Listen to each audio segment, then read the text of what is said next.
Citroen Planning meeting 11/12/2020 by computer, https://us o2web.zoom.us/j/84460724979 question mark PWD equals EMLSC WBKBDZUE. I think you could say, if you're joining by Zoom, we can join by zoom.com, and then you're going to enter the meeting ID number, which is 844-6072-4979, and the passcode 335498. To ask a question, participants, at the bottom center of your computer, on the right of the screen, click the button labeled raise hand. And by phone, 1-312-626-6799, enter ID 844-6072-4979. When prompted for the ID, press hashtag passcode 335498 and push 9 or to raise hand during Q&A. All right, I'll entertain a motion to accept the agenda as printed. So moved. Second. All in favor? Aye. Aye. Mr. Pritchard? Mr. Pritchard. Mr. Pritchard. It looks like his screen went black. We might have lost. Yep. Yeah. Patty. Miss Lampert. Aye. Mr. Bornstein. Aye. Miss Lewis. Aye. Mr. McLean. Aye. All right. We now have a discussion on site work related changes, the senior center, 333 First Parish Road. And I believe we have Steve. We lost you, Ann. She's on mute. What happened, Ann? You muted herself. Yeah. Why'd she do that? There was feedback. Hello. It's really sensitive, so just be careful. I'm just Okay. gonna leave it pushed down there. Okay, can you hear me now? Yes. All right, Mr. Kirby? Yes, good evening, Madam Chairman and Planning Board. I wanted to review some site changes for the senior center project located at 333 First Parish Road. Question, did you want me to share my screen to put up the letter that I submitted, or does everybody have that? I have just, I think we all have it. Have the letter. It would be better to share the site plan where you're pointing things out. Yes. Well, as part of the letter, I tried to make it as clear as I could by showing the original and then what the change was. So is that what you'd want to see? It is in the letter, but I can do that. You know what? I don't think that's really necessary. I mean, I've been through all of this, and I have to tell you, Mr. Kirby, you did an incredible job. Thank you. Okay, I was just trying to make it as clear as possible. Oh, it's very clear. Okay. All right, then why don't I just go through the 13 items. The first one being the west fence, the privacy fence that's going to be going on the west side of the property. The revision on that would be to start that fence 4.5 feet south of the backside of the existing stone wall. Originally, that privacy fence was to go all the way to the backside of that wall. But because of the change in the entry to create the right turn only islands, the crosswalk was altered, and that created the need to have the stop bar for the cars stopped exiting the site to go back in the south direction, which created a sight line issue when you are looking towards the west for oncoming traffic. That was designed by Coastal and Park Corporation, and the issue is a sight line, and essentially the right turn only islands were installed because of safety concerns for exiting the site. So we want to make sure that we maintain the safety of that site by not creating a blockage to the sight lines. Okay. Any questions from the board? Okay. That wasn't clear to me on the drawing. Where's the stop? Where do they stop?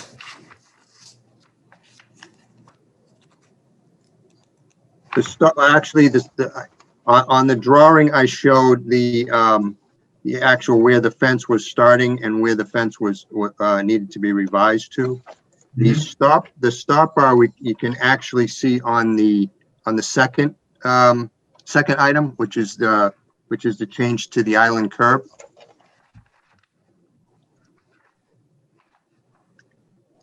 If you look at on item attachment number 2, if you look at the original design, that's the original design of the change to create the islands. The original contract design, that crosswalk went straight across. There was no angle to it. So the stop bar, which you see on the right-hand side when you're exiting the site, that was in line with the crosswalk, probably almost 6 feet north of where it's shown now for the islands. Okay. So that pushed the vehicle back farther to pull out onto First Parish, taking a right, and created the issue with the sight line if you're looking for oncoming traffic coming from the westbound side. All right, thank you. Number 2? Number 2 is actually a change to the radius on the right turn only islands, the south island. If you look at the original design and then the new design, the radius and the length of that island is shortened. That's because we did an auto turn analysis. The original design would not allow a delivery truck to turn into the senior center property without driving over that curbing. So the length of that island was changed, and the radius was changed, and it actually widened that lane from 12 feet to 13 feet. The function of the right turn only remains the same. Just we don't want vehicles driving over that curbing constantly. Okay. We have a letter from town council because this was part of the settlement. So basically, this is considered by town council in either the agreement and planning. It's consistent with the terms of the settlement agreement and does not need to be redone. So it is as it is. If I could just add that town council also opined that it amounts to a minor modification. It's just a field change to make it work. You already approved the main modification.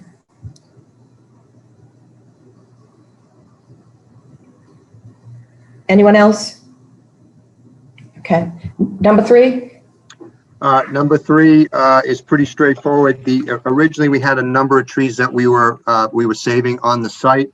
Part of the contract called for the general contractor to bring an arborist in to review all of these trees. This tree in particular is the one that is at the northwest or corner of the Veterans Gymnasium. It was discovered that it was heavily rotted and there was hollow spots within the tree itself. And it was deemed by the arborist that they needed to come down and due to safety issues. And as we looked at it more, there was rot in the base of the trunk and in the middle of it. A large tree, but it posed a safety hazard. Okay. All right, number 4. Number 4 is the B-wing sidewalk on the east end of the B-wing. This is in the area of the new entrance for the recreation center. Originally, there was it's a bituminous sidewalk that went into a concrete ramp that had handrails because of some grading issues. We revised that to change the grades in order to eliminate that concrete ramp and the handrails, and now it is a bituminous concrete sidewalk the entire length, coming from in front of the B-wing into the recreation center new entry. No change in function, just will help out a little bit on snow removal, maintenance, and cost on the project. Number 5? Number 5, this is a revision at the entrance to the carriage house. The Historical Society did not want to have the concrete apron that was originally designed. Please. Come on. Excuse me? Lose them? Okay. You can keep going. I'll continue. Yep. They did not want the concrete apron or the bituminous walk that went from the parking lot to the carriage house. They met with us.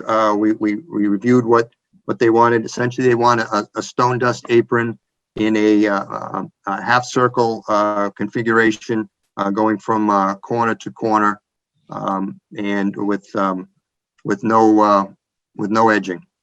And that was Historical Society's request to us. Okay. All right, number 6. Number 6 is some drainage at the Bocce court. The Bocce court had been designed to have 2 cleanouts in the middle of the court. This would have been a conflict to the play of the Bocce game. We revised the piping so that the cleanouts would be outside the court itself. And we also added an under drain to the Bocce court because there was no way to let water out when it rained. So that is an under drain below the Bocce court material that ties back into the drainage that we had per the original design. It all goes into the storm retention basin. Okay. Number 7. Number 7 is the B-wing sidewalk on the west end of the B-wing. Originally, that had been designed as a 7-foot wide sidewalk. The revision is to make that a 5-foot sidewalk to allow room for the potential for a concrete handicap ramp to enter the B-wing for the potential of the future food pantry. Right now, we're just changing the width of that sidewalk. The ramp itself is a future issue. Okay, number 8. Number 8 is the trash enclosure, which is adjacent to the soccer field. The original design was to have that as an open area. There's fence on, well, it's four sides, but it's because it's at an angle. But the trash pad was open on the driveway side. We want to put a fencing in front of that just to keep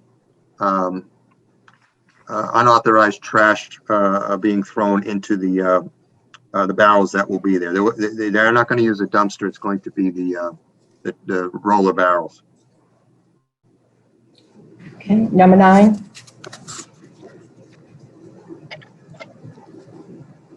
Number 9 is a small section of sidewalk at the southeast end of the senior center. The way the original design impacted the roots of the existing tree that's to remain in that corner, and all we were proposing is to push that sidewalk up against the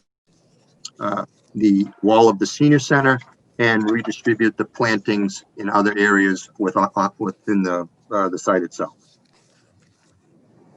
Okay, number 10. Number 10 is the granite curbing that is going at the Cudworth and First Parish intersection where maybe it's a Gibbons Way came out between the two stone piers. That old driveway has been abandoned. The granite that, as it was shown, was a purely straight granite with a 6-inch exposure, but there is an existing crosswalk coming from the ball field on the other side. We're proposing that there be a transition and a flush section of curb with a small area of refuge for anyone that may be coming across in a wheelchair. Okay, number 11. Number 11 is some site lighting on at the front entry to the senior center and also the drop-off area. The design called for both lighted bollards and safety bollards in the exact same location. The lighted bollards are not safety bollards. We opted to eliminate the lighted bollards. There's soffit lighting there, and then there is our light poles that provide enough light, and we're going to maintain the stainless steel safety bollards to prevent any vehicles from accidentally driving through onto the building, because that is flush curb there. There is no curb to stop any vehicles. So really just eliminating the lighted bollards. Right, number 12. 12 is the, About that, just about the lighting. yes, Did that change the lumen level at the area that people would be walking in here? Or no. We checked that. We wanted to make sure that there was no impact, and there isn't. Okay, thank you. Okay, number 12. Number 12 is the parking lot lighting for the strip of parking that's being repaved adjacent to the A-wing classrooms over by the tennis court. They were originally shown as light poles, but because the feed for the lights would be coming out of the A-wing, we were looking to change that to wall packs on the side of the building itself. So it instead of the 3 light poles, it'd be 3 wall packs physically on the A-wing, shining on the new section of parking. Same question as before. How did that change the lighting level at the park? No change in lighting level for the parking area, no. Okay, finally, number 13. Number 13 is the crosswalk at Cudworth. The original design showed a painted crosswalk on Cudworth coming from the new sidewalk on the parking area on the gym side to the existing sidewalk that's adjacent to the ball field. We're proposing that we don't paint that crosswalk now and don't install the two proposed crosswalk signs because the existing sidewalk is not prepared for handicap accessibility, and that sidewalk on the ball field side is not part of the contract. So I didn't really want to have a crosswalk to essentially a dead end. Okay. All right, Wait, I've got a question on that one. Rebecca? There's a crosswalk there now? There is not, no. Okay, No, there isn't. this was going to be proposing a new one. So Okay. what we have is we're prepared on the gym side to have that crosswalk for a future project of improving Cudworth. All right, any further comments? All right. I have, a Comment on item number, which was the one where we removed the tree. I think 3. 3. So is there a replacement tree in our future here? There was not a replacement tree plan for that. The tree was taken down and the stump has been removed. There are sidewalks in it. We also had an issue where we were impacting the roots of that particular tree with some of the new sidewalks. But the tree was rotted also, so we took it down. It was a pretty nice tree, and it would be nice to go back and have something grow back up in there, I would think, instead of just eliminating it, just mowing it down. I'm sure we could plant something there. There's some plantings that are going to be happening in the spring, just because we're out of the season right now for grass and for the rest of the plantings around the building itself. Mhm. So I'm sure that's something we could entertain. all right, anyone else? Okay, I move to approve the site revisions 1 through 13 as detailed in the letter from Vertex dated 11/5/20 as minor changes not requiring a public hearing. Is there a second? Second. Further discussion? And we did receive some comments on this, and there's some people here. I think I understand that, Ben, but this is a public meeting. And I think the issue has to do with the entrance. And the town council has opined that it's an insignificant change. I'm sorry. When you say it has to do with the entrance, you mean the item number 2, the entry curve? Yes. Well, and what's the nature of the comment? Well, I sent the planning board a number of comments that were received. And so I forwarded them to you. And then we got a comment late this afternoon from town council who has opined that by changing the island to make it a little bit shorter and changing the radius, it does not impact the settlement agreement or safety and access into the site. All the change is basically on the applicant's property, and it does not impact safety. That it's done for traffic calming, and it's still, you're going to have traffic calming there. Okay, so I guess maybe I'm missing something here. I don't think I saw town council's comments, so I must have missed it. No, I probably didn't send it because it came in very late this afternoon. Would you like me to read it, Steve? If you could, I mean, I just I will. didn't hear All it. right, If hang it's on. long, no, but it's short. It's relatively short. Okay. Okay. I have received a letter sent by Mrs. Green objecting to the field change to the right turn only island on the new COA. I do not believe that this is a violation of the town's agreement with the Greens. On November 5th, 2020, Vertex submitted a letter to the planning board outlining certain site work related field changes. Among the list of changes is a change to the traffic island.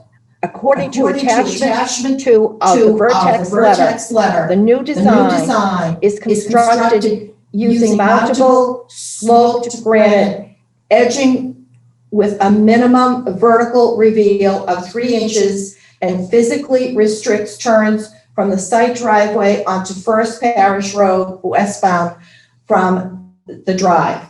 The only apparent change to the traffic island is that it is approximately 3 to 4 feet shorter than originally designed. It is my understanding that this change was made to improve the turning radius for delivery trucks to allow them to make the turn into the COA without having to drive over the island. 3.1 of the settlement agreement between the Greens and the town states in pertinent part, the town shall construct a traffic island at the intersection of the site driveway and First Parish Road. The traffic island shall be constructed using mountable sloped granite edging with a minimum vertical reveal of 3 inches and shall physically restrict turns from the site driveway onto First Parish Road, westbound from the site drive, as depicted in the photograph attached hereto as Exhibit A. There is no reference to any required length of the traffic island in either the agreement, the planning board decision plan, or the new design of the constructed traffic island. It is my opinion that the traffic island, as constructed, is consistent with the terms of the settlement agreement and therefore does not need to be redone. Okay, thank you. You're That welcome. So Ms. Burbine, Yes. I am not an ASHTO certified engineer, but that exit looks very narrow turning to the right. I was up there twice. Do we have any know that that radius of turn is the appropriate width? Mr. Kirby? I had my people check to determine that it was, it complied with the design. The design came from the engineers, 2 firms, Coastal Engineering and Park Corporation. We're depending on them as the designer of record to design this properly. And there was, much discussion about what to do on this island. And right now it's been constructed to the latest stamp drawing. Hopefully it will be there once they get through plowing. Thank you. Okay. All right. All those in favor? Hold it, Ann. All right. One more point on your motion is that I think it should be modified to indicate that item 3, the proponent will replace the tree that was removed with, I would say it'd be up to an agreement with the town planner, but we should get that on the record here. Okay. Then I'll accept the motion as amended. Is there a second? Second. All in favor? Ms. Burbine, Yes. Ms. Lambert, Yes. Mr. Bornstein, Yep. Mr. Pritchard, Yes. Ms. Lewis. Yes. Okay, we will not be taking public comment. We will not be taking. This is just a public meeting, not a public hearing. Right. Thank you. Thank you, everybody. Thank you. All right. We are now moving on to a continued public hearing, site plan special permit for mixed-use development in the Village Business Overlay District, 14 to 16 Old Country Way. Okay, we're letting people in, so we just need to give a minute for everyone to join into the meeting. Hi, everybody. It's Jeff. Hi, Jeff. Hi, Jeff. I wore a suit for my Zoom meeting tonight. So, thank you so much. But you're gonna have- Jeff, are you going to be showing any plans that I should make you the co-host so you can share your screen? I was not intending to. Okay. There's not much in the way of plan revisions. I do have the capability to quick bring it up, and I know that you do as well. Okay. So I might. Okay. Okay. I'll make you I'm just going to make you a co-host then so that you can go right into it if you need to. Okay. That's wonderful. Thanks. I'll warn the board that I thought that I was really facile at sharing my screen until my last hearing on Tuesday evening, where I found myself in an absolute mess trying to share. So, but I think I'll get it right this time. Well, good luck. Thank you. I'm going to put a mask on because I just was joined by Mr. Proctor in the same room. So, yeah, we're on. So I don't know if you need to notice the hearing or I should just jump right in. Just jump right in. Okay, great. So Jeff DeLisi at Ornberger, DeLisi and Harris. With me in the room right here is Rob Proctor, who's the owner of the property as manager of 1416 Old Country Way LLC. We also have Paul Marabito should be on the call from Ross Engineering. And then we also have Kelly Connellan, I believe, she'll be here as well, and she's our architect on Zoom. So just to kind of bring the board up, I think the last date that we met might have been September 10th or 11th. The comments that we left the hearing with at that time really. The big item that we were kind of grappling with was the parking question and how do we address the concerns of parking. If you recall, there is a chart in the zoning bylaw that sets forth required parking spaces per use. The use proposed here, even though it's a use that's identified on the table of uses in the zoning bylaw, when you flip over to the portion of the bylaw concerning parking, is not identified. So there's a catch-all provision in your bylaw that says that that the planning board may determine the required parking in your discretion, essentially. And so what we did was, I think we had 3 garage bays, and there was a question of how many parking spaces should we be putting in each garage bay. 2 was required if we were going under a concept of, 1 space per 600 square feet, which was an analogous circumstance in Greenbush over at 13 Ford Place from a few years ago, which called it 600 square feet for warehouse use. So that's what the board was using a few years ago for this use. And when we were at the board last, we were saying, well, we think that, I think the board was saying you need to have 2 parking spaces in there. And so what we decided to do to address the issue, because it was tight, and the question was, well, do you even have room to work in there? What we decided to do was amend the plans to eliminate one of the garage bays such that there would only be 2 commercial garage bay units on that first floor, and thereby give us plenty of room both for parking of vehicles inside the building as well as plenty of room for workers. And as a result of doing that, what we decided to do was eliminate the commercial space that was being formally proposed above the center garage bay unit. And if you recall, there were some funky questions about that because there was some unlabeled space. Was it office? Was it storage, et cetera? So what we've done is essentially expanded the space by eliminating one of the garage units down below, and thereby we negated the need to even have anything above. So the apartment uses above have become larger, so that's a benefit. And we think that it's appropriate in this circumstance, and we would ask the board to consider that we have, for the parking calculation, that the board determines that 2 spaces per each bay is adequate.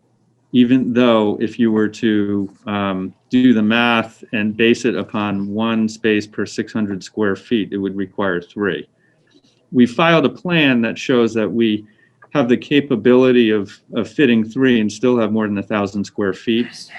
But in any event, that's what we're asking the board. And that was essentially kind of the biggest and largest changes to the plan since our hearing. In addition to that, there was a question concerning making sure that the town had rights to enter the property if ever it was necessary to do any work to the pipe that traverses the property from one side to the other. And so we added an easement area on the plan for that.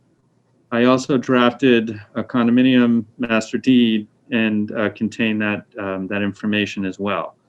That master deed has been sent from Karen to town council, last I heard, for town council review. We also appeared before the Conservation Commission, and we have another meeting before the Conservation Commission on Monday. Essentially, the commission really didn't articulate that they saw any issues with this at all, and signaled to us that they would have closed the hearing, but it made sense to keep the hearing open in case anything changed from your perspective that they needed to take into account. So they kept the hearing open, and we'll be there on Monday, where they'll close the hearing, and they committed to having an order of conditions with them for review. So all's in kind of moving in a good direction. I think we've made some positive changes to the plans.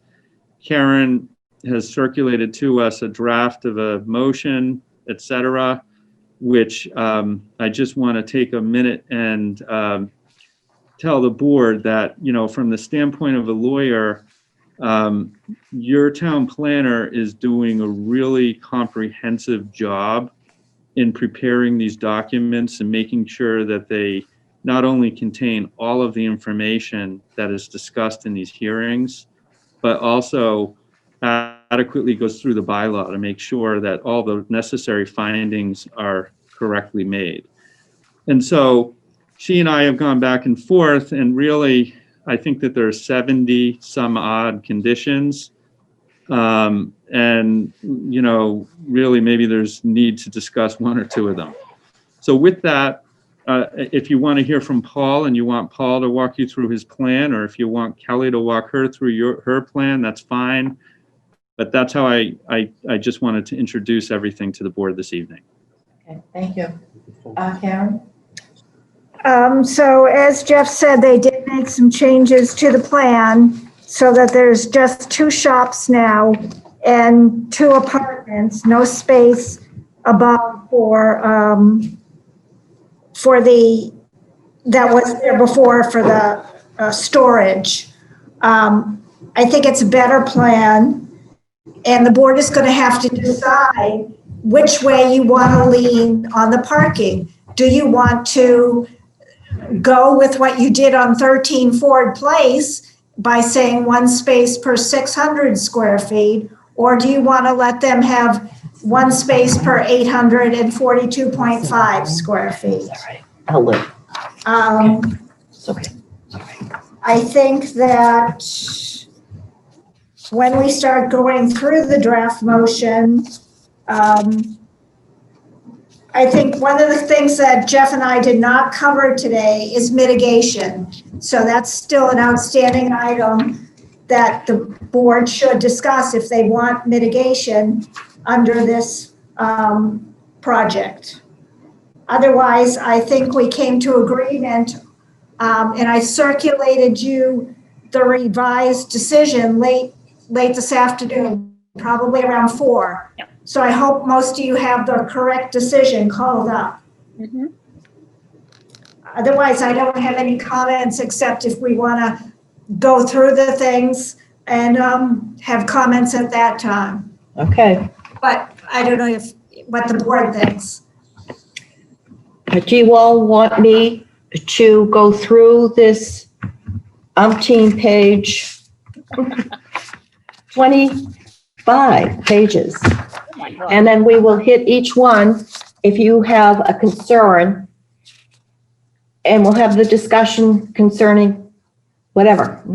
Well, and I just have one question, which I think Yes. Jeff and Mr. Proctor can answer. I'm concerned about the snow removal and about the snow melt situation, considering the area that it's in. What are we going to do about snow melt? Where it's going to run into, please? So I think that Paul created an operation and maintenance plan that talks about snow removal as a component of it. And Karen has included a condition of approval in the document that requires a revision to that document to eliminate salting, I believe it is, Karen. I believe so. And so obviously, like, sanding is an alternative. Now, you know, we can't control what happens off-site. I mean, it's a zone A, and I'm sure the town is using salt on the road, but Well, I asked DPW that today, and they say that they do reduce salt in that area. that's great. So I'm saying I can't control that, but on this site, we're going to have to use sand. Okay. Thank you. You will. Patty, they also show snow storage areas on the plan. I saw that. Yeah. Mhm. Okay. Don't know if they're really adequate, but I did see them. Yes. Thank you. All right, shall I begin reading, people? Take a deep breath. Here we go. I move to make the following findings of fact. 1, on May 4, 2020, the applicant, 14 to 16 Old Country Way, LLC, Robert Proctor, manager, filed an application for a village business overlay district, a VBOD, special permit under the Scituate zoning bylaw, section 560, and site plan approval under Scituate zoning bylaw, section 770. The application included, but is not limited to, the following. A, application form, locus deed, proof of paid real estate taxes, representation, authorization. B, filing fees and a butters list. C, summary results of drainage system and calculations. D, stormwater report with supporting calculations and plans dated 4/24/2019. E, site plan for 14 to 16 Old Country Way in Scituate, Mass, dated April 24th, 2019 by Ross Engineering Company, Inc., consisting of 10 sheets. F, architectural plans for Proctor, 14 to 16 Old Country Way, Scituate, Mass, dated 4/13/20 by Jill Neubauer Architects, consisting of 10 sheets. G, landscape plan for 14 to 16 Old Country Way, Scituate, Mass, dated 4/10/20 by Bernice Waller Landscapes. And H, zoning board of appeals, June 25th, 2019 decision. 2, the property that is the subject of the application is a 29,249 square foot parcel located off Old Country Way, Scituate, Mass. The property is currently improved with 2 residential buildings, sheds, and bituminous concrete and concrete impervious surfaces, and an underground 24-inch RCP pipe traversing the site out, letting out across Old Country Way, and is a tributary to Old Oaken Bucket Pond. The project is, number 3, the project is located in the new Village Center and Neighborhood District. A preliminary subdivision plan was filed on April 1st, 2019, which was approved and followed up within 7 months with a definitive subdivision, which was filed on September 25, 2019, which was approved on February 13th, 2020, and endorsed on March 12th, 2020. This allows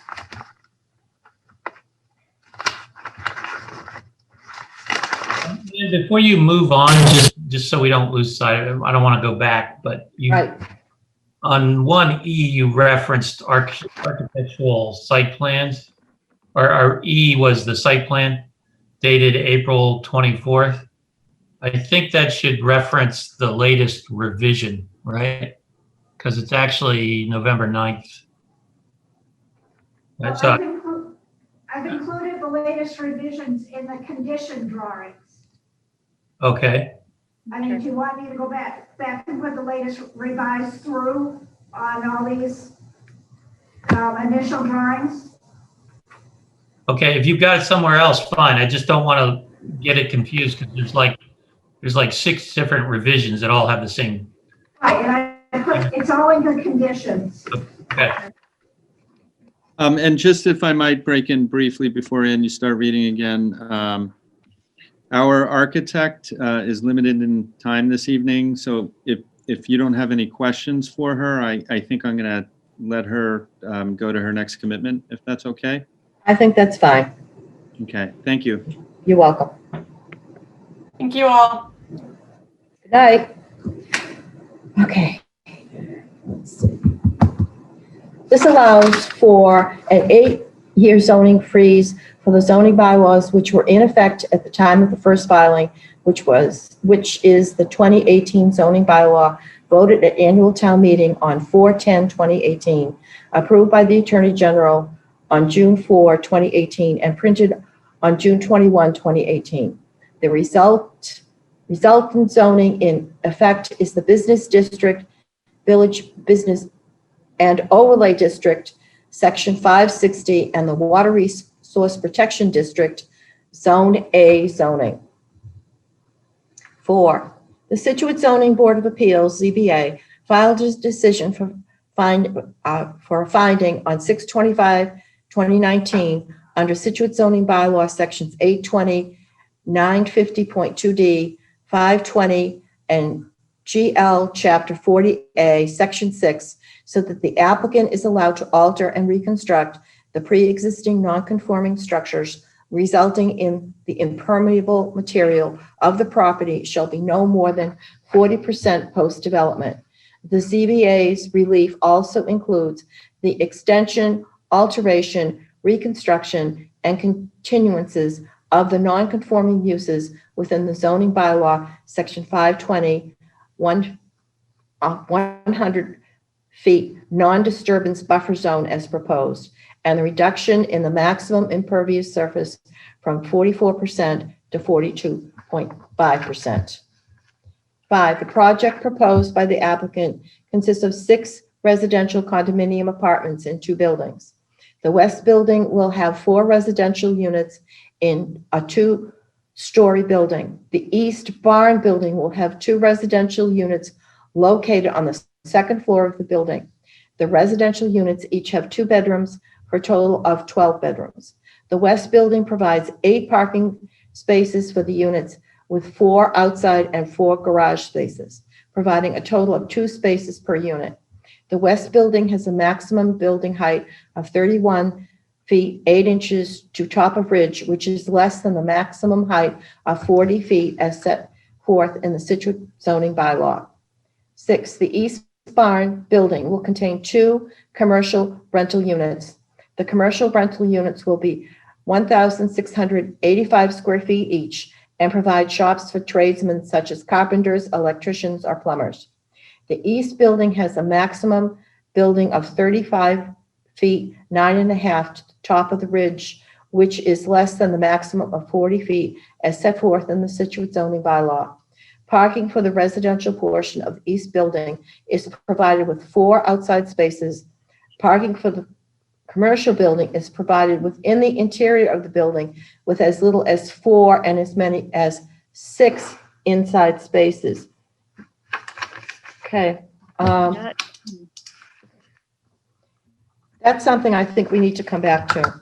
Number 7, in the VBOD, the Scituate zoning bylaw permits a mixed-use development provided that a special permit is obtained from the planning board in accordance with the provisions of section 560.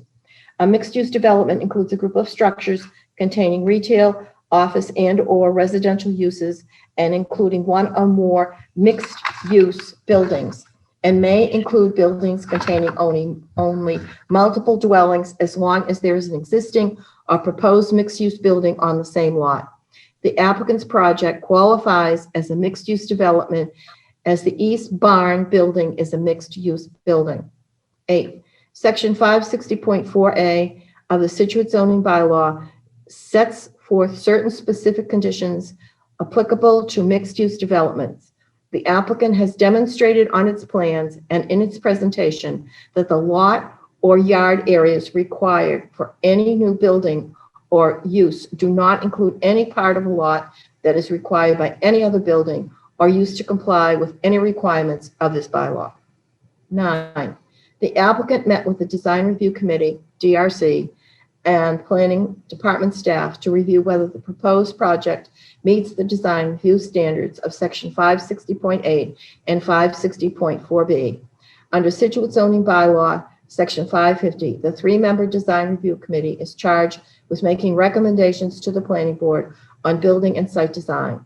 Following discussions with the DRC and planning staff, the applicant modified its original architectural plans to address compatibility of site features such as landscaping and parking with the building and its abutting properties. Based on the changes and as shown on the updated architectural renderings, the proposed project meets the design review standards of Section 560.8. See also below. 10, the zoning board, Scituate zoning board 560.4C requires 15% of the total number of units to be affordable to low and moderate income as defined in Section 560.7. In accordance with the Section 560.7, the project does not require any affordable units as there are less than 8 residential housing units.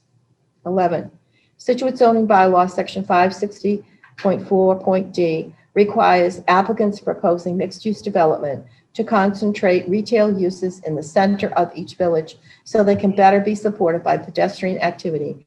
And to accomplish this goal, more than 50% of the net floor area of the first floor of a mixed-use building shall be occupied by retail uses when on Country Way in Greenbush. The buildings are not on Country Way, and thus this requirement is inapplicable. 12, Scituate zoning bylaw Section 560.4E sets forth certain dimensional requirements for mixed-use buildings, including limiting the number of units permitted to up to 16 units per 40,000 square feet, or the equivalent of 17 to 20 units per 40,000 square feet, if significant public benefits are provided. The applicant's proposed project is 6 residential units, which is less than the maximum of 11 dwelling units that would be allowed based on the lot area. And you want somebody else to read? Sure, take off with number 13. 13, the applicant will devote 57.7% or 16,882 square feet of the lot to open space, which is in excess of the 20% required by Section 4E. The property has 143.8 feet of frontage on Old Country Way, which is significantly more frontage than the required 20 feet. It will be utilized to promote safe and convenient access by cars and pedestrians to and within the site. 14, Scituate zoning bylaw Section 760.6 sets forth the minimum requirement for parking as 1 space per residential bedroom. However, Scituate zoning bylaw Section 560.6 provides the planning board with the option to reduce the required parking for residential units in mixed-use buildings due to the proximity to transit. In particular, as provided in Scituate zoning bylaw Section 560.6C, the planning board may reduce the required parking for 2-bedroom units to 1.5 spaces. With respect to the proposed commercial uses, the zoning bylaw does not ascribe minimum parking for the specific proposed commercial use set forth in the Scituate zoning bylaw Section 420.3.s. However, Wait a Wait a minute, minute. wait a minute, Patty, What? you're not reading the right motion. oh shoot, where am I? I don't know. You need to go to, the one that's dated Hold on, 11/12/20. I have that, no? Okay, what number am I on here? 14. 14. Oh God, the long one. Hold on. Okay, Citroen zoning bylaw 760.6 sets forth the minimum requirements for the parking as one space per residential bedroom. Yes, Is that right? yes. Citroen zoning bylaw section 516.6 sets forth the parking requirements for mixed-use zoning and parking on the V-bond, which provides the planning board with the option to reduce the parking for the residential units to 1.5 spaces for a two-bedroom unit. The planning board may waive these requirements in the Greenbush area due to the proximity of the MBTA parking area and the transit. With respect to the proposed commercial uses, the zoning bylaw does not set forth an exact parking requirement for shops of a plumber, electrician, or a carpenter. However, section 760.6 does provide a catch-all for, quote, all other uses, end quote, which require parking spaces to accommodate normal demand as determined by the planning board. The planning board may reduce the parking for office or retail and mixed-use buildings to one space per 400 square feet if the parking is within 400 feet of the MBTA parking lot and parking is available during hours of operation. This is irrelevant as the use is commercial. With respect to the commercial component of the development, the applicant has indicated he believes that 2 parking spaces per each 1,685 square feet garage bay is adequate to accommodate normal demand since each bay would be rented by a single tradesman. Nonetheless, the applicant has filed plans that indicate that the interior of these 2 commercial units can accommodate 3 cars per garage bay while still maintaining approximately 1,200 square feet of working area per tradesman. The ratio of square feet per parking space is 842.5 square feet in the case of 2 spaces and 561.6 square feet in the case of 3 spaces. There will be no outdoor parking allowed for these shops. With respect to the residential component of the development, the applicant proposes a total of 2 parking spaces per each foot of the 4 condominium units in the front building and 2 spaces per each of the 2 rental apartments. The proposed residential parking exceeds the requirements of 1.5 spaces per unit from the bylaw requirements of section 560.6. The planning board finds this is adequate for the proposed use. 15, as required by Citroen zoning bylaw section 560.8 design review standards, the planning board has considered the extent to which the project satisfies the design standards detailed below. A, standard. The roof pitch to center, dormers encouraged not more than 20 feet in width, 8 to 12 pitch to the roof, less than 20% roof may be flat. The finding, as depicted on the architectural plans, the proposed roof designs of the mixed-use and residential buildings are consistent with the pitch, the style, dormers, and design variation requirements of the bylaw, and therefore meets the requirements of section 560.8.a. The west residential building will have a minimum roof pitch of 8 to 12 with no dormers. The east, which is the mixed-use building, will have a roof pitch of 10 to 12, except for dormers, which are exempt. Less than 20% of the roof areas are flat or a design other than a sloped or pitched roof. B, the standard, the facades. A minimum of 50% of the ground floor building facades and 30% of the second floor building facades facing the public ways shall be glazed.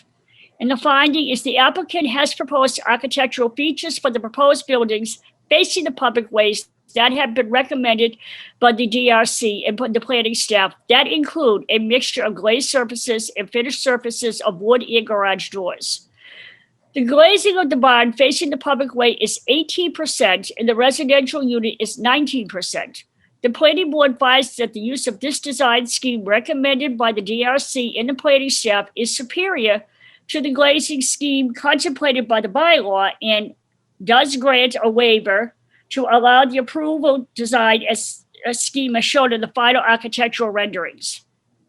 C, the standard is the front yard setback with a minimum of 10 feet and a maximum of 25 feet in Greenbush and on all other streets besides Countryway and Driftway. Finding, the applicant's site plans demonstrate that the buildings meet the minimum and maximum front yard requirements as they are located within these dimensions. The residential building has a setback of 15 feet. There is no parking in the front yard setbacks in accordance with this standard. The project accordingly meets the requirements of section 560.8C. D, The standard is the side yard and the rear yard setbacks are 8 feet in Greenbush. The finding is the plans indicate that all buildings will have a side and rear yard setback of at least 8 feet in accordance with this standard and therefore meets the requirements of section 560.8.d. E, the standard is special setbacks for Citroen Harbor, and that is not applicable to this project. F, the Greenbush design standards. To encourage new development on large parcels while visually maintaining the smaller residential characteristics of the area, the following limits shall apply to in Greenbush. 1, no building structures longer than 120 feet measured along any side of the building which faces the street. And 2, the front facade be no longer than 50 feet without arch. Plans indicate that the buildings facing a street are less than 120 side facing any street, and the front building facade are not longer than 50 feet without articulation in accordance with standard, and therefore meet the requirements of 560.8.f. Standard I. 1. Parking and landscaping. Driveways shall be no greater than 24 feet in width. The shared access to the parking lots by 2 or more businesses is to be encouraged where possible. And the finding is the side access 20 feet, less than 24 feet in width in accordance with this standard, and therefore meets the requirements of section 560.8.g.1. Standard 2, parking or landscaping. A landscape plan shall be required for all submissions except where waived by the planning board. And the finding is the applicant submitted a landscape plan signed and sealed by a registered landscape architect in accordance with this standard, and therefore meets the requirements of section 580.8.g.2. I, standard 3, parking and landscaping. Special standards for the Water Resource Protection District. The finding is as the site is in the zone A of the Water Resource Protection District, all stormwater is recharged on site, impervious surfaces are reduced from the existing condition, open space is at 57.7%, which is greater than the required 20% on site, and there are no existing natural areas on site. There is landscaping in the front yard with the new lawn area minimized. J, standard 4. Parking and landscaping. New landscaping shall not include invasive plants as identified on a list provided by the planning department, and to the greatest extent possible, existing invasive plants will be removed. Native plants shall be used to landscaping wherever possible. A note on the plan indicates that existing invasive species on the site will be removed through stripping of all site topsoil and the removal of existing site infrastructure. K, finding. The applicant submitted a landscape plan showing appropriate plantings and prepared by a registered landscape architect in accordance with the standard, and therefore meets the requirements of section 560.8.g.4. No invasive plants are proposed and native plants are used wherever possible. A note on the plan indicates that existing invasive species on site will be removed through stripping of all site topsoil and removal of existing site infrastructure. L, standard 5, parking or landscaping. The screening. All buildings and parking areas within 50 feet of an adjacent residential zoning district shall be screened on each side adjoining the residential premises, except where screening is already provided by an existing fence, wall, hedge, or a natural terrain feature. Said screening shall be maintained in good condition and no advertising shall be placed thereon, and shall be designed so as not to obstruct the vehicle sight distances as entrances, exits, or street intersections. Screening provisions may be modified or waived by the planning board for good cause. The finding is the screening is proposed on the north and east sides of the property adjacent to existing residential uses. There are no applicable screening requirements in the business and VBOD. However, the applicant has proposed trees and plantings that will screen the buildings from abutting uses. Screening is proposed at the edge of the property to buffer abutting uses. Fencing is also provided at the north and east sides of the property. Okay, next. All right, I'll pick up 16. As required by the Scituate zoning bylaw, section 560.9, special permit review procedure, the applicant engaged in the required pre-application review and review process accordingly. The applicant met the requirements of section 560.9. 17, the Scituate zoning bylaw, section 620.1, limits the building height of all structures in the business zoning district, exclusive of chimneys, spires, towers, and other projections not used for human occupation, to 3 stories or 40 feet, whichever is lower. The applicant has met the standard, and since the proposed buildings do not exceed 2 stories, the applicant is proposed buildings do not exceed 2 stories. Meet the building height requirements of section 620.1 at approximately 35 feet 9.5 inches and 31 feet 8 inches to the ridge lines of the east and west buildings respectively. 18, the Scituate zoning bylaw, section 770.6, sets forth the standard of review for approval of proposed site plans which are required for the proposed mixed-use developments. 19, section 770.6, a site plan approval standard A, protection of the adjoining premises against detrimental and offensive methods of utilizing the site. Finding the proposed use replaces 2 existing dwellings with 3 existing sheds and concrete and bituminous concrete driveways.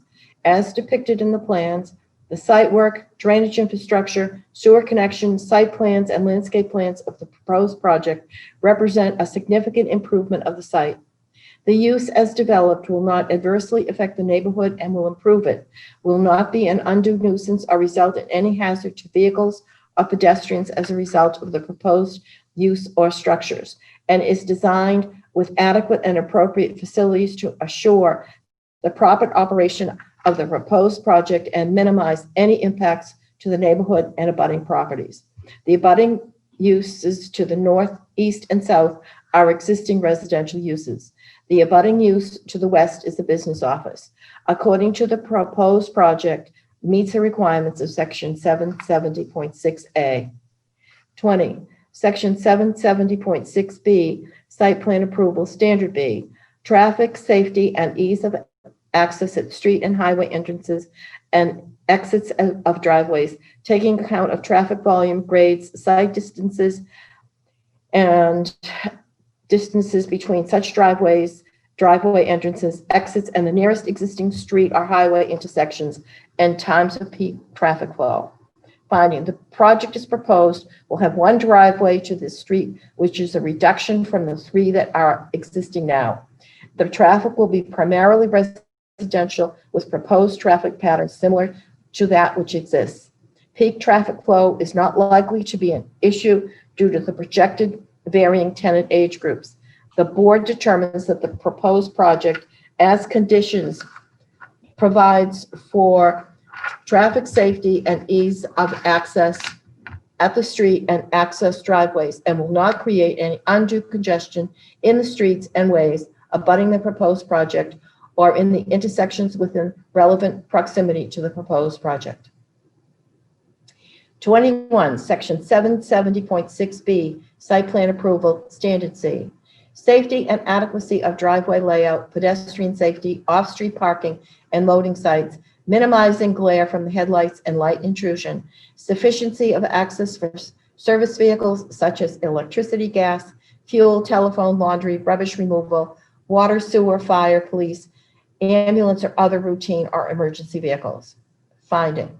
The board finds that the proposed project has safe and convenient driveway access to Old Country Way. No provisions for pedestrian safety have been included. Makes adequate provision for off-street parking, which means meets the requirements of the Scituate zoning bylaw. That there is adequate truck and public safety access included for emergency vehicles, headlights of vehicles exiting the site will not shine upon any building used for human occupancy, and utilities will be underground. 22. Section 770.6D, site plan approval, standard D. Adequacy of the methods of disposal for sewage, refuse, and other wastes resulting from the uses permitted on the site, safety and adequacy of water supply and distribution, and of firefighting facilities on the site. Finding, the board finds that the proposed structures will be serviced by town water and sewer connections, new underground gas and electric service lines. A hydrant has been located near the driveway entrance. Trash disposal will be in the interior of each unit building with no outside dumpster proposed. 23, section 770.6E, site plan approval, standard E. Adequacy of surface and stormwater drainage and snow melt runoff within and from the site, including but not limited to all walkways, driveways, buildings, parking, and loading zones.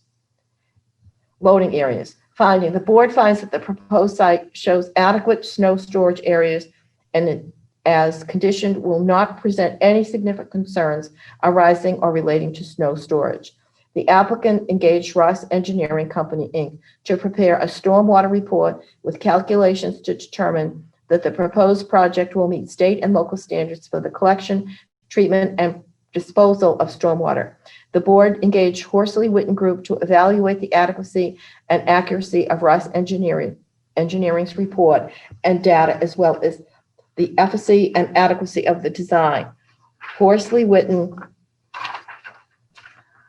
submitted detailed written comments to the planning board. In response to these comments, the applicant and Ross Engineering provided responses, revised reports where requested, and updated site plans. After further review by Horsley Witten, the applicant was determined to have adequately addressed Horsley Witten's comments and recommendations if the stormwater management is built as designed. The applicant has submitted a stormwater management plan, an erosion and sedimentation control plan that ensures the project will be managed appropriately before, during, and after the completion of construction. The review of the stormwater management system by the planning board's consulting engineer and their approval of the special permit eliminates the requirement for a separate stormwater permit under the stormwater general bylaw and its regulations for any work that conforms to the plans. Gregory J. Tansey, PE, has certified the drainage system will result in post-development runoff characteristics, including peak flow, total volume of runoff, and water quality runoff to be equal or less than pre-development runoff characteristics. The applicant submitted an alternatives analysis to show the highest practicability level of stormwater management will be implemented as required for infiltration in the Zone A. The alternatives analysis is attached to this decision. The board finds that the site is a redevelopment site, and the alternatives analysis shows that the treatment provided, as shown on the plans, provides the best option for stormwater for site and for the site, with benefits not being a point source discharge, 90% TSS removal. Spill prevention measures are included, natural vegetation is used, and there is an operation and maintenance plan provided, which is attached to this decision. 24, section 770.6F, site plan approval, standard F. For a site located within the Water Resource Protection District, provisions shall be made to protect against toxic or hazardous materials or oil discharge or loss resulting from corrosion, accidental damage, spillage, or vandalism through measures such as secured storage areas for toxic or hazardous materials or oil, and indoor storage provision for corrodable or dissolvable materials. Finding, no toxic or hazardous materials as defined under the Citroen bylaw will be used or stored on the premises. A note is located on section 3 of 10 indicating such. 25, section 770.6.G, site plan approval, standard G, minimizing the volume of cut and fill, the number of trees of 6-inch caliber or greater removed, the length of stone walls removed, soil erosion, and destruction of other natural features. Finding, the volume of fill has been kept to a minimum and is introduced for landscaping and on-site drainage infrastructure. There are no natural features of any significance on site. The new landscaping will be a welcome improvement to adjoining properties. No stone wall exists on the locus. It appears the applicant complies with these requirements. 26. Want someone else to read? Sure, go for it. Number 26. Okay, number 26, section 770.6H, Site plan approval standard H, minimize obstruction of scenic views from publicly accessible locations. Finding no scenic views from publicly accessible location exist, and therefore the applicant complies with these requirements. 27, section 770.6I, site plan approval standard I, parking areas shall be adequately buffered and shaded using native vegetation. Parking lots with 10 or more spaces shall be planted with at least one shade tree per 10 spaces of a caliber of at least 2.5 inches dBH, with each tree providing shade to the parking area.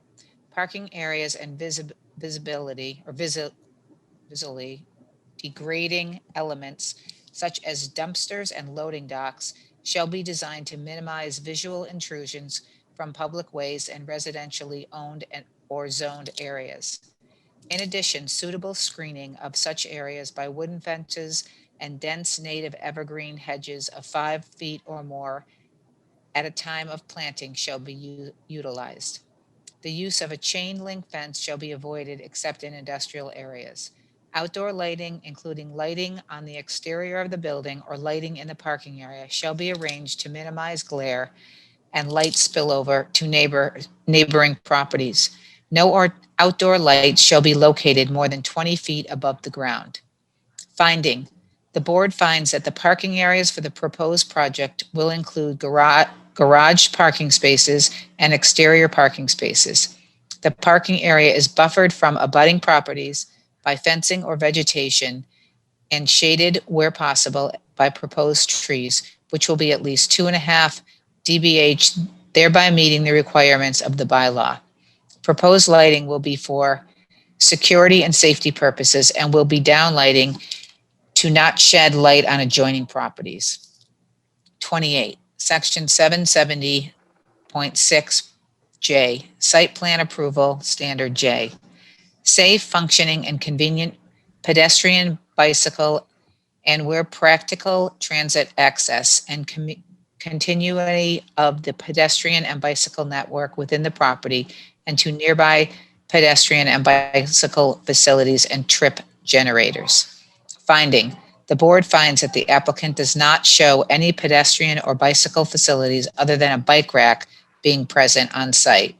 There is currently no sidewalks along Old Country Way. However, that is likely to change in the future with the ultimate completion of the Countryway sidewalk and mitigation money from other projects.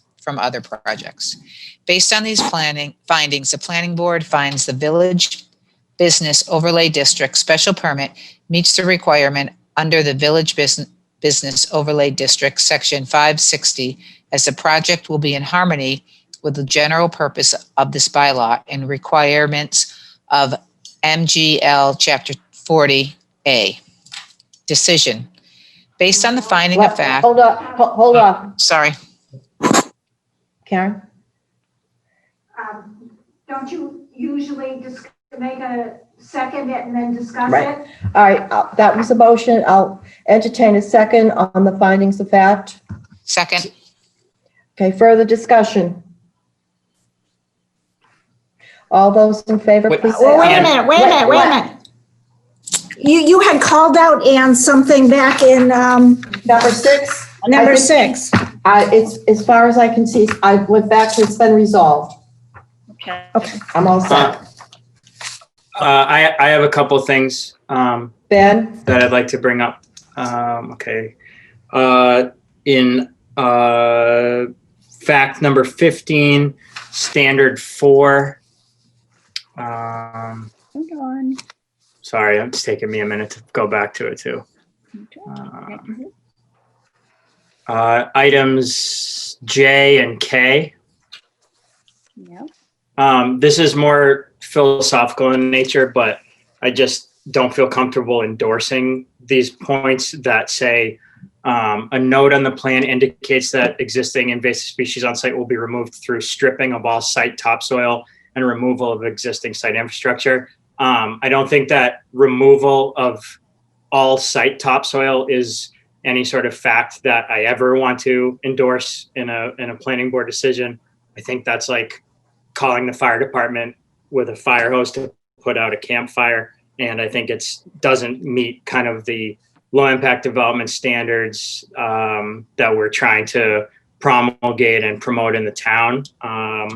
So I just, if those could be amended to just remove that and also remove that note from the landscape plan, then I would be much more amenable to voting in favor of those findings. So what exactly do you want to remove?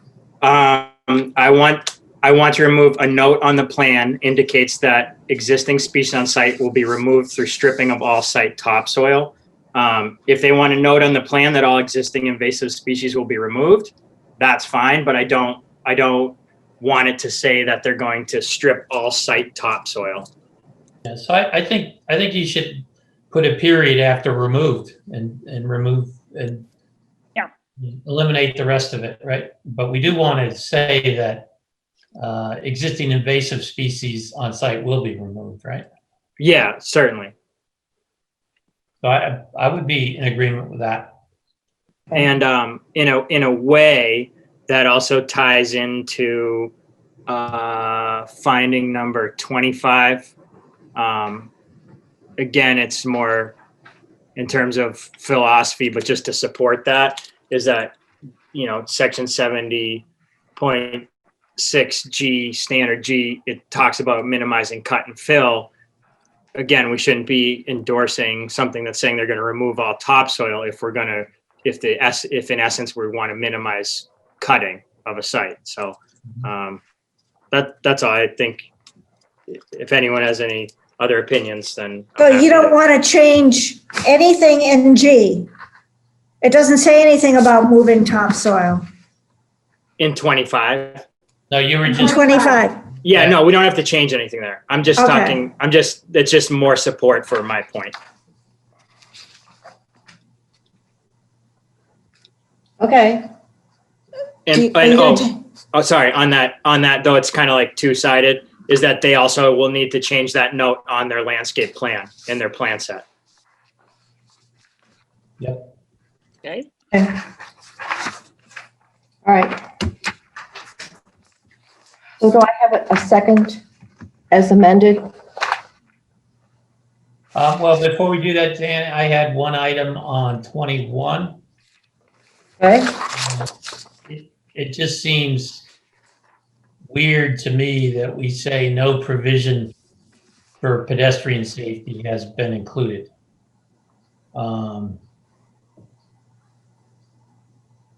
Since the standard is that pedestrian safety is one of those standards, and then we're saying there's no provision for pedestrian safety. I guess the real question is, should there be some provision for pedestrian safety, or is there no need to address, is pedestrian safety already adequately addressed? Yes.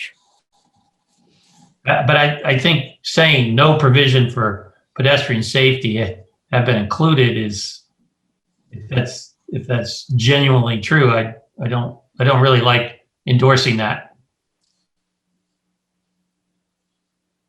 Aaron? Well, they aren't providing any sidewalks on the site. They're not providing any sidewalks off the site. If you think that's addressed, then we could say no provision for pedestrian safety have been included because they are addressed in the site plan.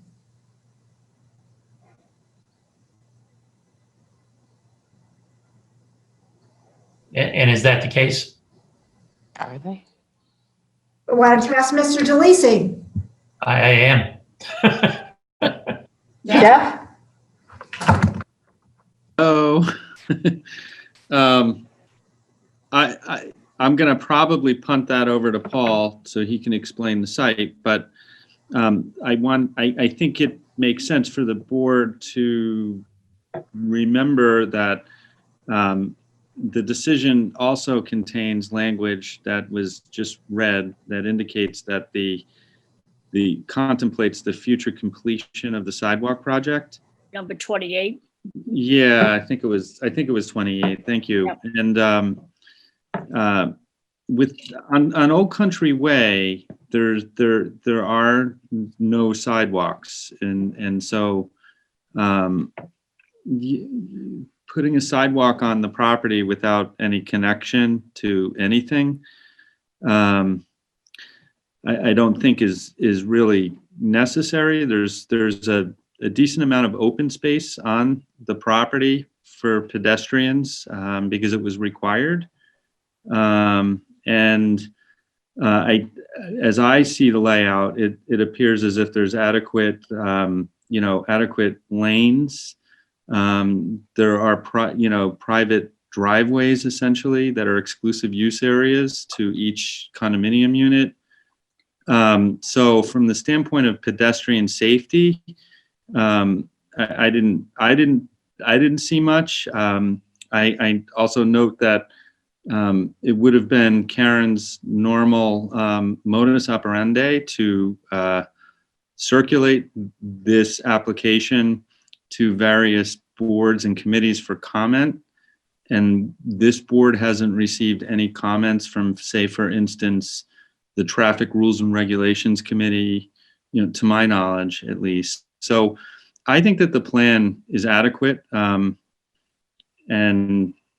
I think that it's really, I'm very encouraged by the way this is laid out.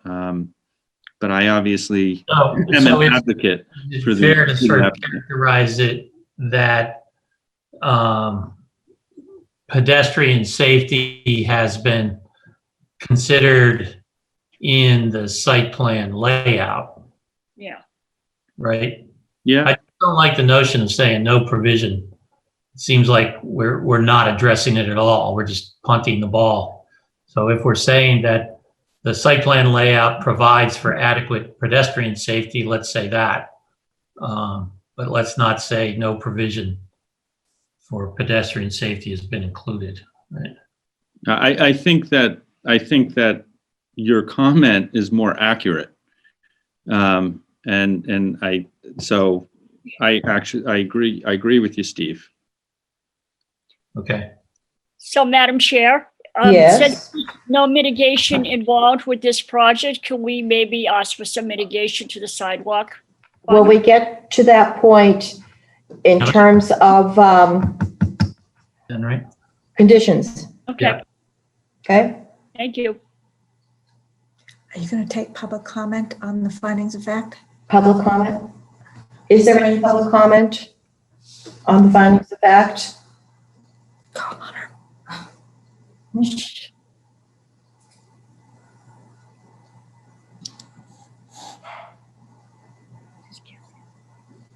No? Wait, Okay.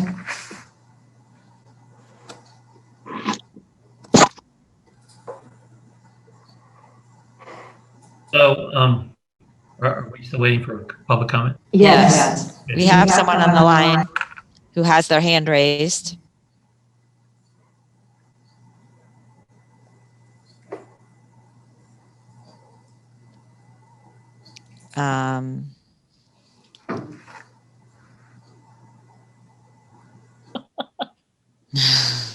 Okay. She's not unmuting herself, so I guess we can move on. Okay. All right. So I just replaced that sentence on 21, or that Right. that component where Yes. something to the effect that the site has been designed to adequately address pedestrian safety, right? Right, pedestrian safety has been considered in the site plan layout. Okay. All right. Anything else, people? No, thank you. All right, I'll entertain a second as amended. Second, All in favor? Ms. Barbine, Yes. Mr. Bornstein, Aye. Ms. Lambert, Hi, Mr. Pritchard, Yes. Ms. Lewis? Yes. Thank you. All in favor, unanimous. We have the decision. Do you want me to go start reading again? Sure. Go for it. Okay. Come on, Steve. Decision. Based on the finding of fact and the testimony provided at the public hearing, the planning board approved the mixed-use development special permit in the Village Overlay District for 14-16 Old Country Way on Today's XXX. date, today's date. Oh, okay. November 12th, 2020, with the following conditions. General requirements. 1, all construction work shall be done in accordance with the plans.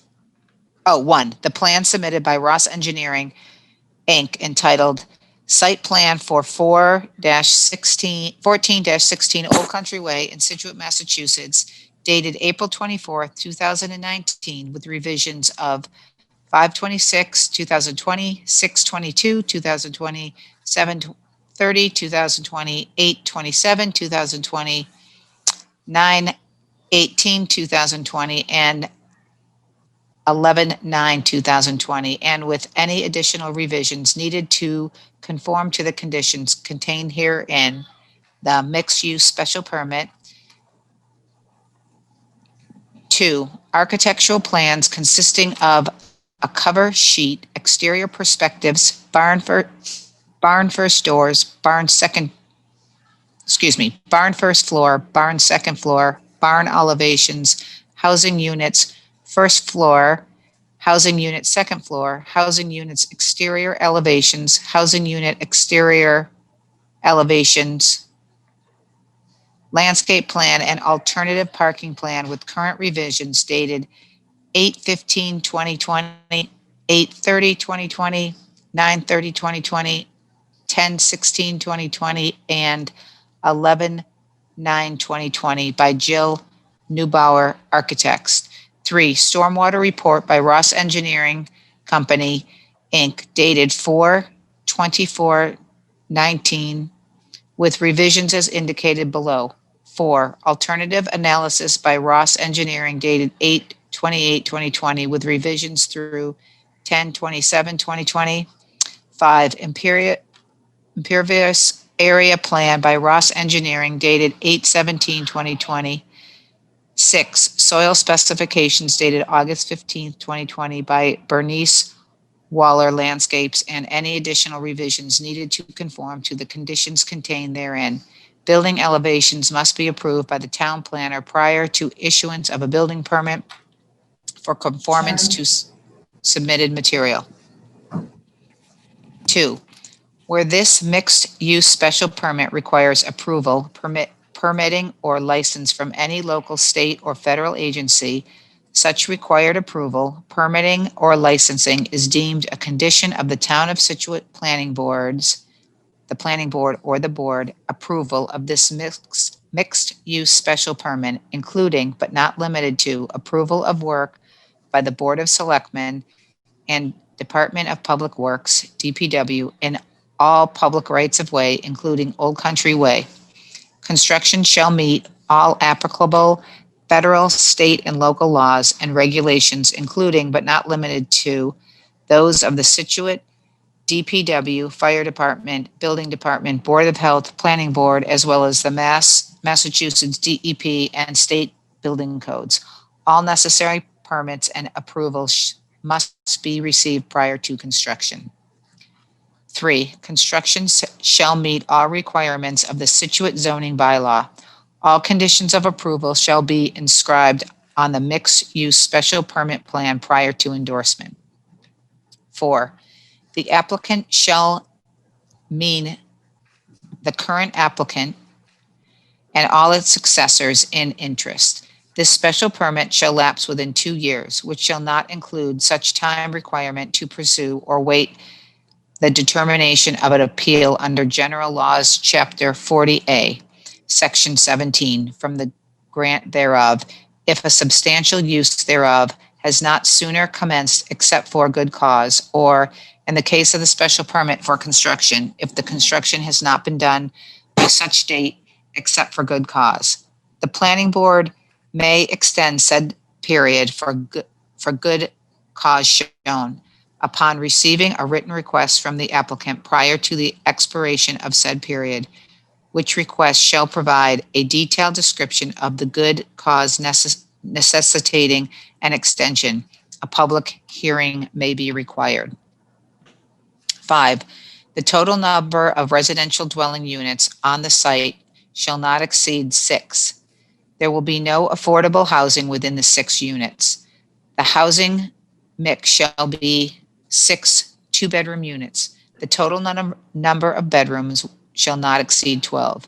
A bedroom shall be defined in accordance with Title V of the State Sanitary Code. Massachusetts Architectural Access Board, MAAB, requirements must be met. 4 of the residential units in the West Residential Building will be owned and belong to the condominium association. The 2 residential units in the East Rear Barn Building will be rental units, and the owners of such rental units shall also belong to the condominium association. 6, the applicant shall obtain the plan endorsement from the planning board for the mixed special use permit within 180 days of the expiration of the appeal period, and this decision becoming final, taking into consideration all extended time frames per COVID orders of Governor Baker. 7, the uses allowed on site shall be restricted to the uses allowed in the Zone A. Uses prohibited are in Section 520.6 of the Scituate zoning bylaw. 8, no commercial vehicle washing is to occur on site. 9, the units on the new building shall be numbered on the outside for identification, fire protection, and emergency response purposes. 10, the 3rd floor of the residential units in the West Building shall not be allowed for living spaces now or in the future. Okay, I'll pick up utilities, parking, and traffic. 11, maintenance and repair of the driveway and parking areas. Initial maintenance and repair only. Stormwater management system, snow removal, lighting, and landscaping shall be the responsibility of the applicant until a condominium association is formed and responsibility for same has been transferred to the condominium association. 12, no outside parking is allowed for the 2 shops for plumbers, electricians, or carpenters, etc., for employees, visitors, tenants, or owners. All parking for the shops shall be inside the shop building. 13, all parking is limited to designated spaces shown on the plan. 14, no permissible payment is allowed now or in the future. 15, the shops may never be turned into residential living units. 16, no new underground irrigation system shall be allowed to connect to the town's water distribution system or in any manner use municipal water in accordance with the policy made effective by the Board of Selectmen on October 8th, 2014, and reaffirmed by the Scituate Water Commissioners on May 26, 2015. All irrigation systems installed in accordance with the policy must be supplied by on-site sources or private water suppliers at the expense of the property owner. 17, the applicant shall consent to allow members of and town officials of the planning board and other persons acting under the authority of the planning board as its agents to enter upon any lands and carry out such surveys and inspections as may be deemed necessary and place and maintain monuments and marks. The applicant shall cooperate with the planning board and town officials and assist them in their efforts to verify that the layout, design, and construction work in the special permit plan are satisfactory and conform to the town's specification and the requirements of the planning board. 18, an independent inspector contracted or employed through the town shall perform the required construction inspections according to section 9.0 of the subdivision rules and regulations. All required inspections shall take place and be inspected by the inspector, including water and sanitary sewage facilities. The inspector shall be approved by the town planner and DPW and shall work under the direction of the town planner. Weekly written reports shall be submitted to the applicant and the planning board, stating results of any and all required inspections during construction unless more frequent reports are needed. Noise, dust, and air quality control shall be in accordance with DEP regulations. 19, an easement shall be provided allowing the condominium trust access to drainage and stormwater management systems, including but not limited to the 24-inch underground concrete pipe culvert which traverses the site, all of which will be privately maintained to allow inspection, maintenance, and repair, and allowing the town access in case of an emergency or to test water quality if this is deemed in the public interest. The applicant shall also grant to the town of Scituate a right and easement to construct, repair, extend, operate, use, and forever maintain all water mains, sewer mains, and all surface and subsurface stormwater drains in, through, or under the streets and easements as indicated on the site plan. The above shall not be construed to relieve the applicant and his successors entitled to ownership of a portion of the land within the applicant's property, nor diminish in any way his responsibility to complete all construction as required by the applicant's agreement with the town and to therefore maintain all utilities in satisfactory condition. 20, construction of the proposed driveway and parking area, proposed drainage system, proposed water system, proposed sewer system shall be supervised by a registered professional engineer. Said supervisor engineer shall certify in writing to the planning board and DPW at completion that the proposed roads, drainage system, water system, and sewer system were constructed in accordance with the approved plans and that said systems are functioning in full accordance with the approved design. The certification of the driveway and parking construction and utilities shall be accompanied by as-built plans signed and stamped by a professional land surveyor and the supervising registered professional engineer. Prior to issuance of an occupancy permit for any building, a registered professional engineer shall inspect the exterior of each building as necessary and certify to the planning board and building commissioner with his signature and stamp on an as-built that the grading stormwater management systems conforms to that shown on the site plan.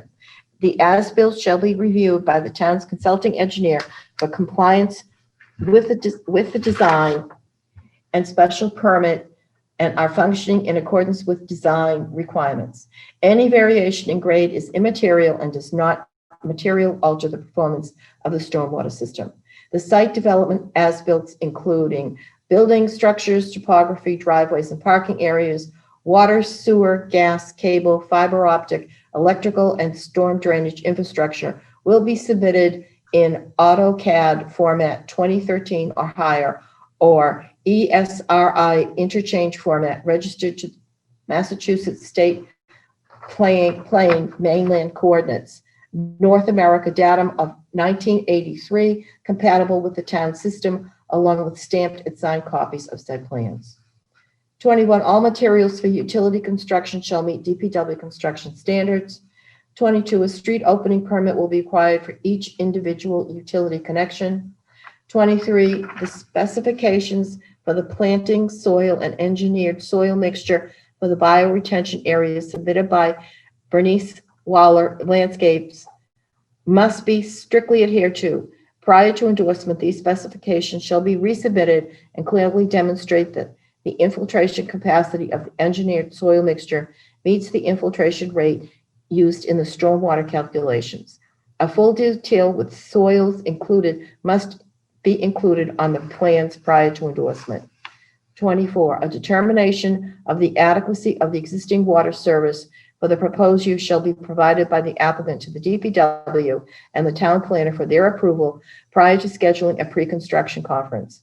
Installation of all water mains and appurtenances shall be performed according to specifications of the DPW Water Division. Any required upgrades and modifications or connections shall be at the applicant's expense. 25, the applicant shall obtain all necessary approvals for the use of town sewer prior to scheduling a pre-construction conference. Any required upgrades, modifications, or connections shall be at the applicant's expense. Installation of all sewer mains and appurtenances shall be performed according to the specifications of the DPW Sewer Division. Copies of all necessary approvals shall be furnished to the planning board.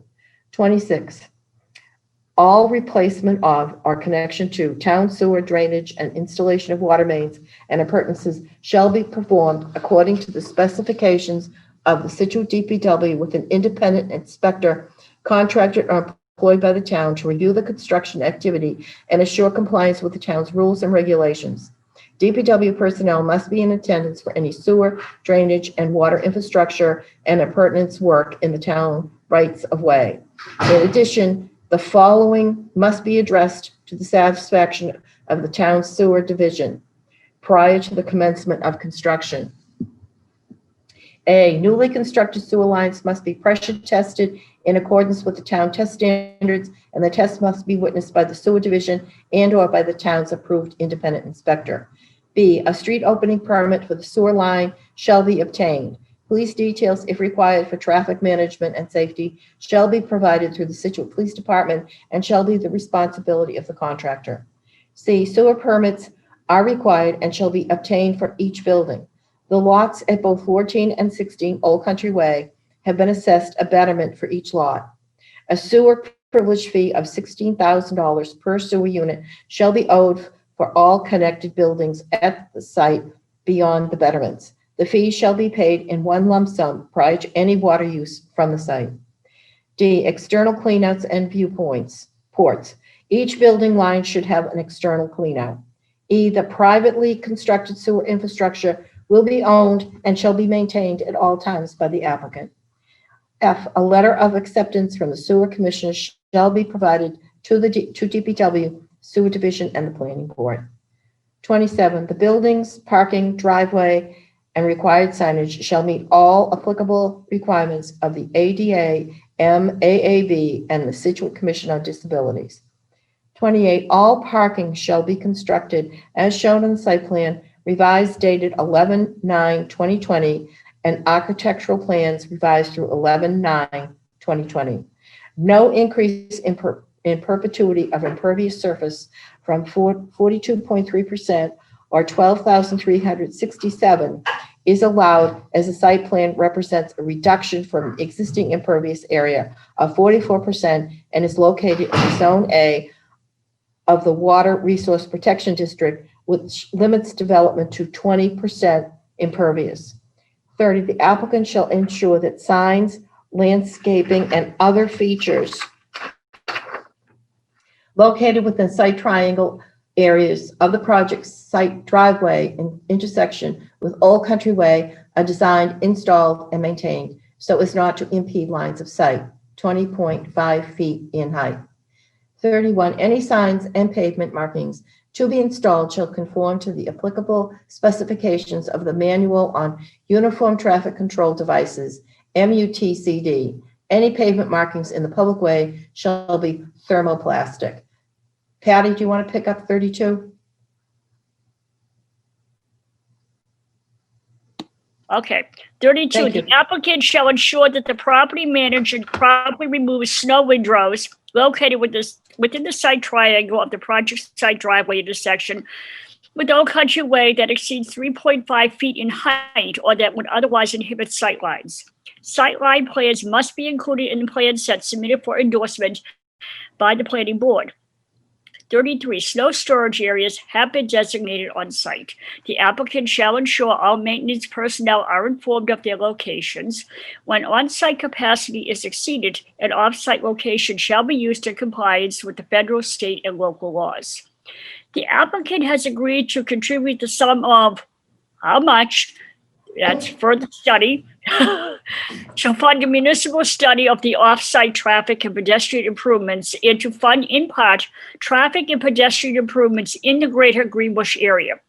The applicant shall provide such funds to the town prior to commencement of construction. The funds shall be placed in an interest-bearing account with the expenditure of funds for only these said purposes approved by the town administrator after consultation with the town planner, director of planning and development, DPW director, and the approval of the planning board, all of whom must concur. 35, trash management shall be internal to each building. No dumpster is proposed. Any use of a dumpster in the future requires planning board approval. 36, all electrical, telephone, cable, and similar utilities shall be located underground. 37, except for the town-owned segments of the sewer and water line, those inside the property line are applicant-owned. All utilities, including but not limited to the stormwater drainage system and 24-inch concrete pipe culvert, shall be maintained by the applicant according to the Operation and Maintenance Manual, the revised dated 11/9/2020 by Ross Engineering Company, and the Long-Term Pollution Prevention Plan revised dated 8/5/2020, which are attached to this decision. 38, the Operation and Maintenance Plan and Long-Term Pollution Prevention Plan shall be provided to all property owners and all tenants and occupants of the property as conditions of their ownerships, lease, or rental agreements. And 39, the Operation and Maintenance Plan must be revised and resubmitted prior to endorsement to restrict salt for de-icing and restrict pesticide and fertilizer use to none on site and to have no vehicle washing on site. Phasing and erosion control. 40, an erosion control plan with preliminary sequence of construction has been provided. The plan shall be updated and provided to the board prior to scheduling the pre-construction meeting and prior to commencement of construction. The plan shall be in compliance with the Wetlands Protection Act and the order of conditions for the project. 41, stockpiles must be located outside of the 100-foot buffer of wetland resource areas and be protected with erosion control. 42, the applicant has indicated that the project may be phased and construction of its 2 buildings will be done at separate times. Completion of the buildings may occur at different times, and the applicant may seek a certificate of occupancy for each building. Upon its completion of it will not impact construction activities, which shall be determined at the time of application for a certificate of occupancy. The project shall be constructed according to the applicant's proposed construction sequencing, which shall be provided to the town planner prior to construction and the schedule of the pre-construction conference. Environmental conditions, noise and dust. 43, site noise level shall conform to Mass DEP's Division of Air Quality Control's noise policy. A baseline condition is encouraged to be taken and submitted to the town planner prior to the commencement of any construction activities. 44, the applicant shall follow all regulations under Massachusetts Department of Environmental Protection. Yep. I'm sorry to break in. I just want to make sure you're reading off of the correct. I don't know. I think I am. Karen, I'm sorry. I thought on number 43, the baseline condition concept was to be removed, and so I. Hold on, I just lost it, Jeff. No, it was encouraged to be taken. That was the words you put. Brilliant. I'm sorry, and my apologies. That's okay. I just lost it. Hold on. Take a breather. All right, I'll pick up. Take a drink. Oh, no. stop. Okay. A water. A water. Ian, what are you thinking here? 44. All right. The applicant shall follow all regulations under the Massachusetts Department of Environmental Protection 310 CMR 7.00, air pollution control 7.01, general regulations to prevent air pollution, and 310 CMR 7.09, U dust, odor, construction, and demolition per 310 CMR 7.09, U dust, odor, construction, and demolition. Water must be used to prevent excessive emission of particulate matter throughout the construction project. 45, the applicant shall not operate any concrete crushing machinery on the project site. Landscape and site amenities. 46, the applicant shall obtain the approval of the planning board through the town planner if minor changes from the plan and/or details are needed for lighting, signage, paving materials, fencing, or landscaping. Material selection shall be provided to the town planner for review for conformance to approved plans prior to installation. 47, a separate sign permit shall be required from the building department for any freestanding signs. Signs shall be fully located on the applicant's property and shall not block sight lines for traffic entry egress from the site. Architecture design. 48, the buildings shall be constructed in accordance with the architectural elevations submitted for the project. The quality of materials, construction, and color shall not substantially deviate from those as shown on the elevations and discussed during the public hearing without the review and approval of the planning board.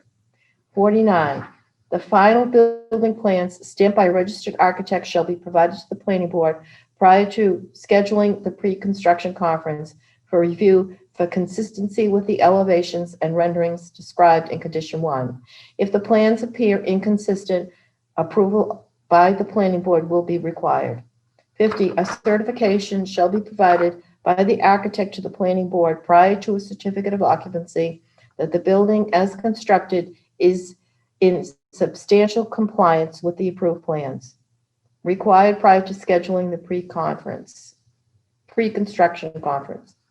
51, the applicant has provided a draft condominium master deed, which in its final form must be reasonably satisfactory to town council. Pursuant to General Laws, Chapter 183A, the condominium master deed and condominium trust document must be recorded prior to any use of the units that comprise the condominium.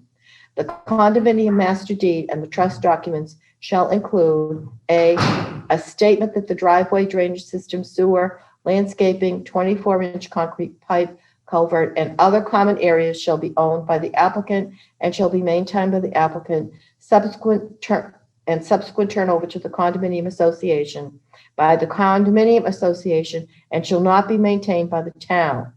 The driveway, drainage system, walkways at the site, landscaping, lighting, stormwater system, and other common areas shall be inspected, maintained, and repaired by the applicant and subsequent to the turnover to the condominium association by the condominium association. This shall also be stated in a note on the plan. B, a requirement that 1, maintenance of the drainage system, parking, driveway, 24 concrete pipe, culvert, and landscaping shall be in accordance with the operation and maintenance plan approved by the planning board's consultant engineer. 2, provisions for snow removal and maintenance of safe conditions through the winter of all vehicle and pedestrian ways has been provided. And 3, a description of the required annual maintenance of the driveway, parking area, landscaping, lighting, and other common amenities. C, a requirement that the condominium association maintain an account always containing a minimum of 1 year's cost for maintenance, a contractor's estimate of this maintenance, and proof of the available funds in the account shall be provided to the planning board with the agreement and annually by each January 31 following recording of the master deed. D, a requirement that the condominium association notify the planning board of the name, address, phone number, and email of the trustees within 7 days of their election and to provide an annual report of the maintenance activities to the planning office by January 31 of every year. 52, prior to scheduling the pre-construction conference, the applicant shall provide to the planning board A, copies of the recorded special permit and plans, B, a check to cover the cost of inspections by the town's consulting engineer. These shall include, at minimum, inspections of subdivision rules and regulations, section 9.0, for driveway, parking areas, stormwater management systems, water systems, sanitary sewer system, new curbing and erosion and dust control measures, as well as any specific requirements contained herein which may require review and or inspections by the town. The specific amount shall be provided by the planning department based on the consulting engineer's estimate, shall be subject to amendment from time to time, and shall be supplemented by the applicant as requested by the planning department. C, a construction schedule including approximate dates for installation of erosion control and other site protection, stabilization, construction of buildings, and all applicable items in subdivision regulations, section 9.0, and D,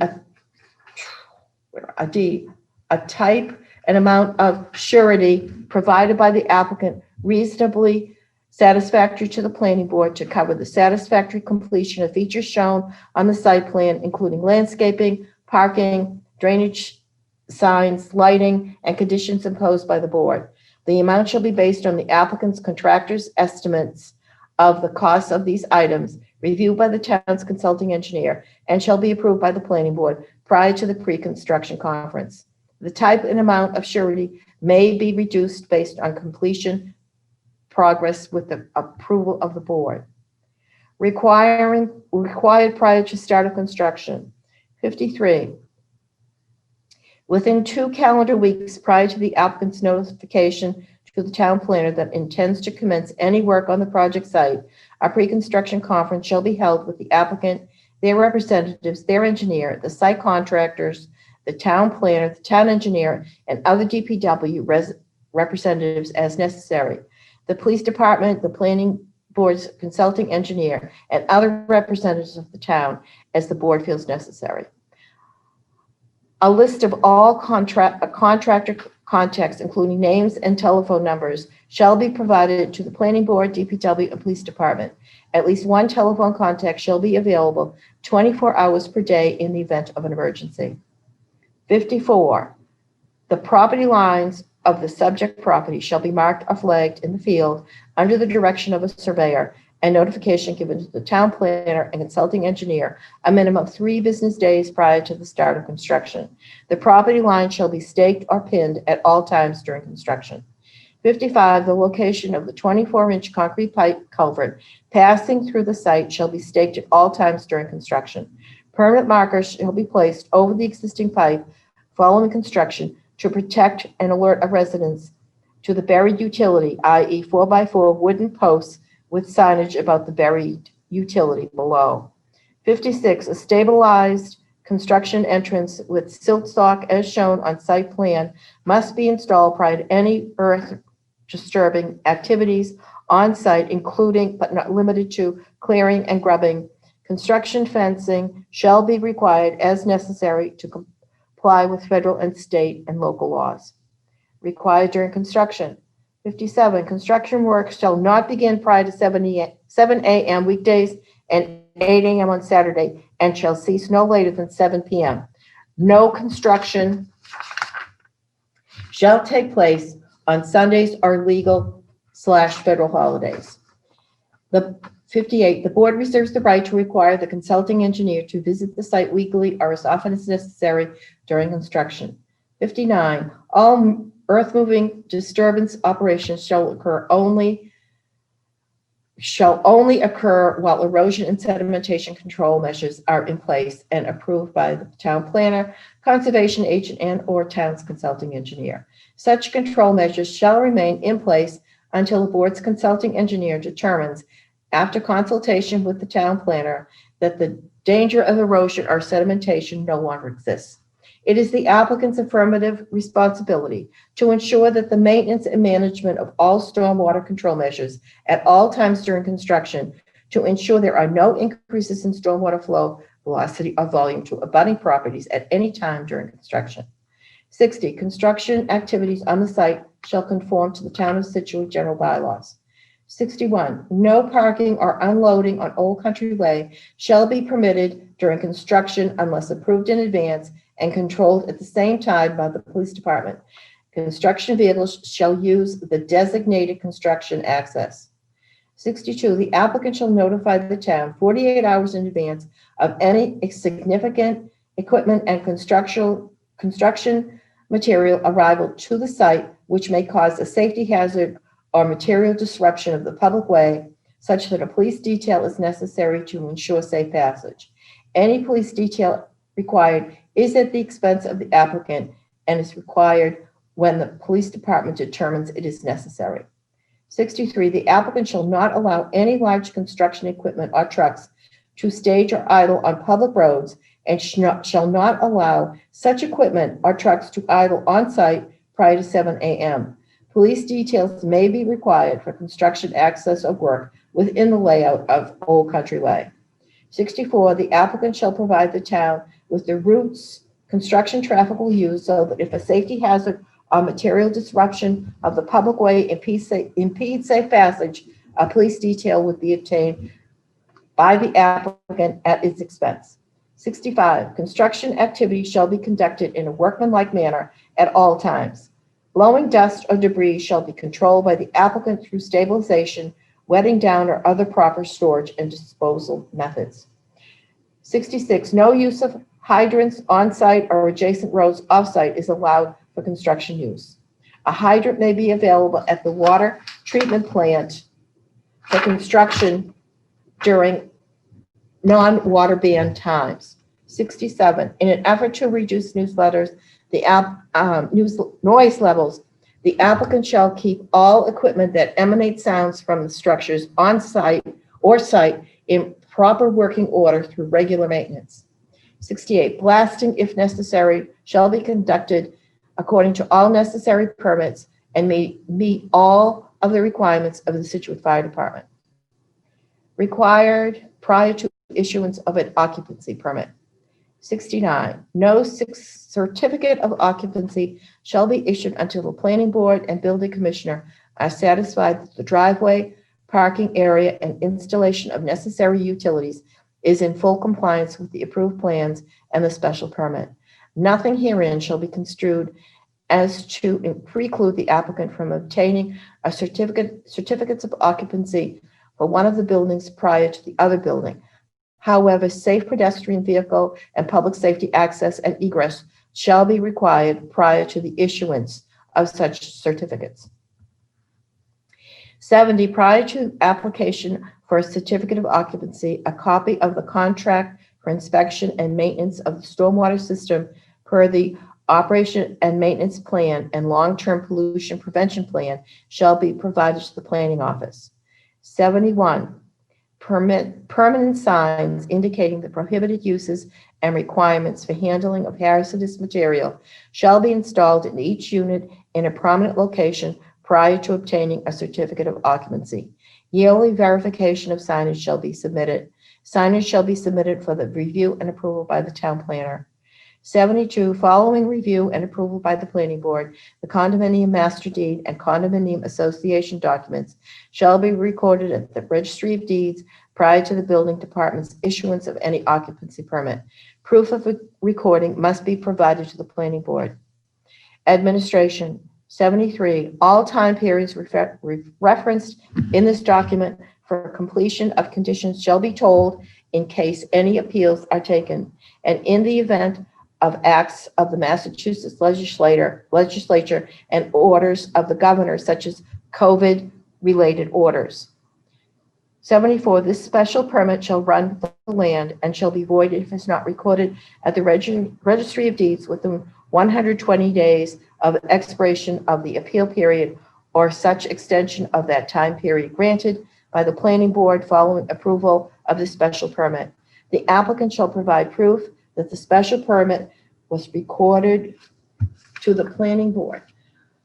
75, the planning board may, in its discretion, waive or modify conditions of the special permit at a duly called meeting of the board if the board determines that such waiver or modification is insignificant and does not materially adversely affect the purpose of the special permit. 76, the special permit shall lapse within 2 years from the date of its issuance unless substantial use or construction has commenced prior to that time in accordance with Mass General Laws, Chapter 40A, Section 9. 77, all plan sheets of the mixed development use special permit site plan shall be recorded at the registry of deeds. And 77, all construction work shall be done in accordance with the plans. Comments? Was there a second for discussion? Is there a second for discussion? Hey, Ann, Second. could you read that again, please? No. I No. didn't hear it. Too bad. Okay. Do we have a second for discussion? Second. Okay. All right. Discussion. Patty, we'll start with you. I have nothing to contribute at this point. Thank you. But you were interested in litigation. Well, yes. I want to see if that's something that we can get into the sidewalk for Old Country Way to connect over by the brewery. That would be the most commonplace. However, your property abuts Jenkins Place, right? There's another apartment building there, Yes. right? Yeah, so, I mean, how do we work through that, or is that just a non-issue for us? It goes from Country Way to Jenkins Place, and that's it. With the crosswalk to the brewery. Jeff? Well, I mean, you just repeated the point I made earlier, which it would seem to not really make much sense. On the issue of mitigation, I was hoping that we would get some credit from the board for the fact that, unlike many other projects in town, this applicant actually sat down with neighbors and allowed a redesign from an initial concept that substantially changed the property and was in and of itself a mitigation to the neighborhood.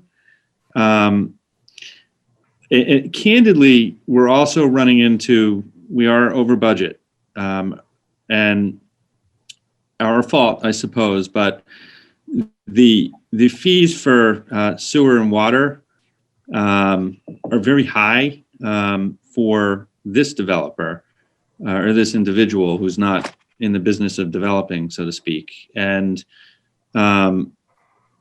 you know, as I think about in particular sewer fees and water fees, actually, what I've learned about this in my experience is that there's very clear law that fees can't be masked as just another tax.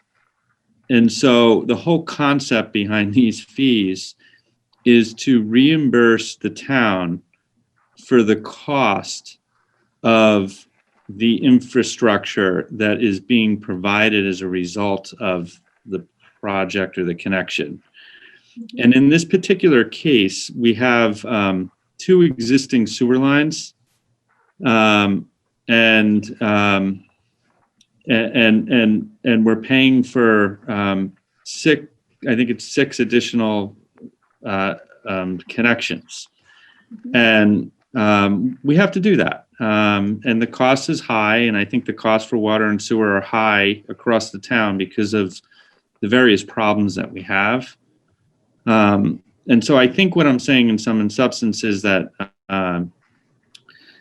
the applicant would like to provide mitigation, but feels that he's unable to, and if he commits to it, might not meet that goal, and wanted the board to hopefully credit him for some of the changes that he made for the neighborhood at their request. All right, discussion from the board on that?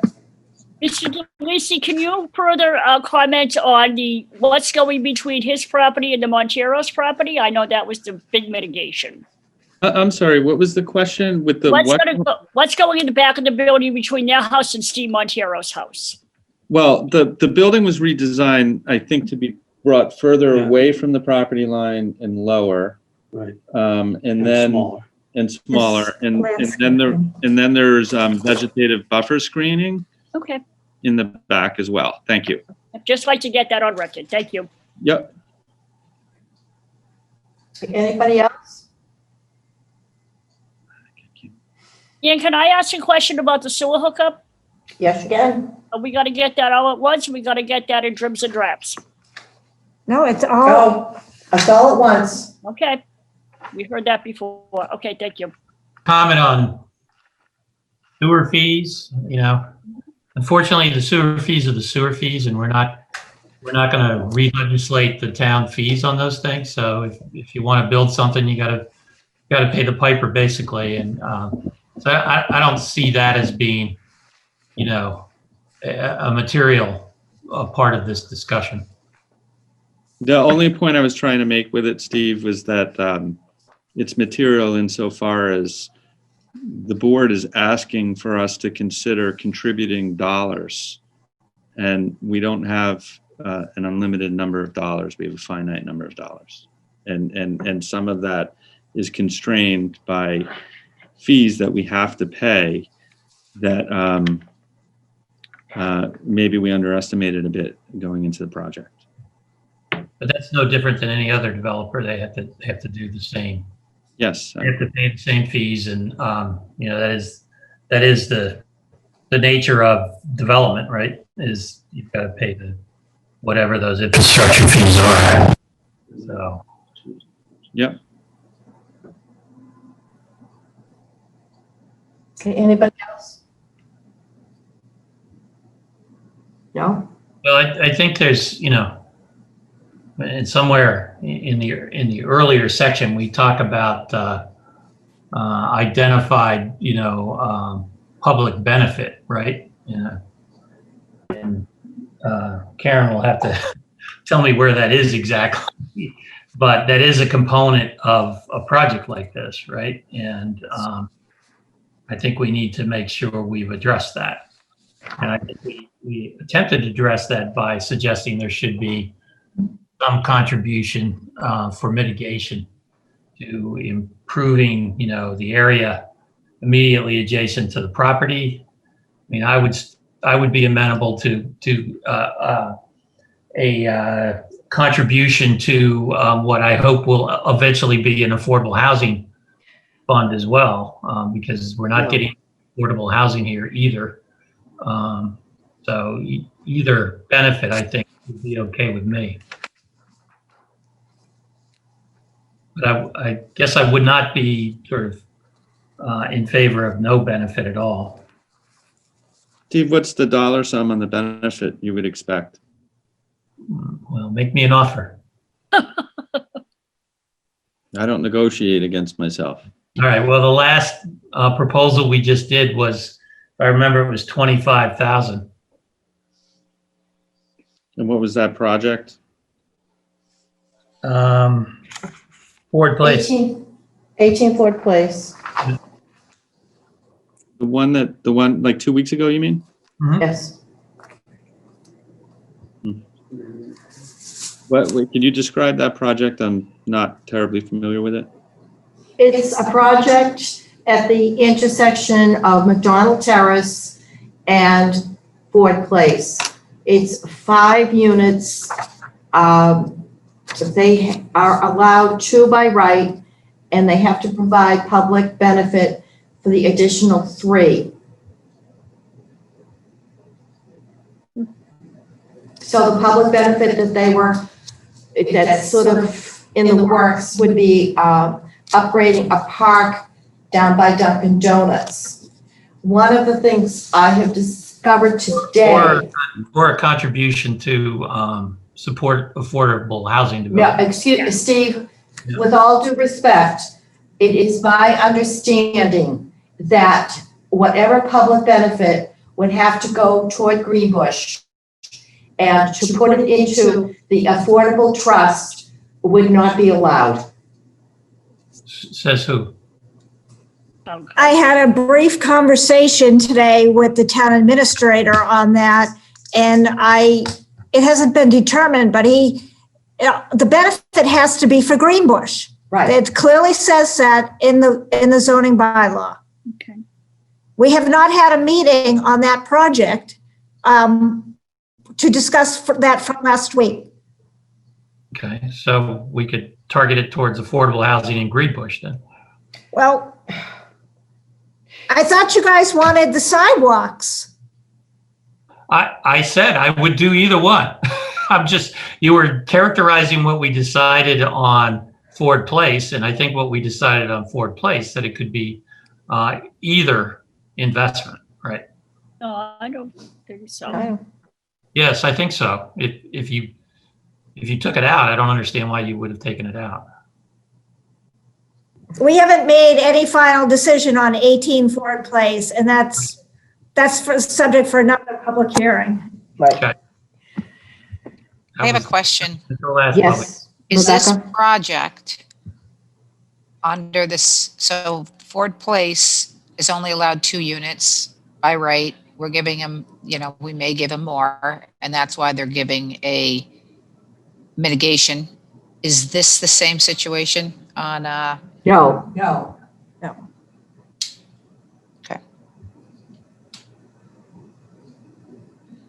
This project is not required a public benefit because they're under the density. However, Drew had a public benefit, and 50 Country Way had some public benefits, and they were both mixed-use special permit.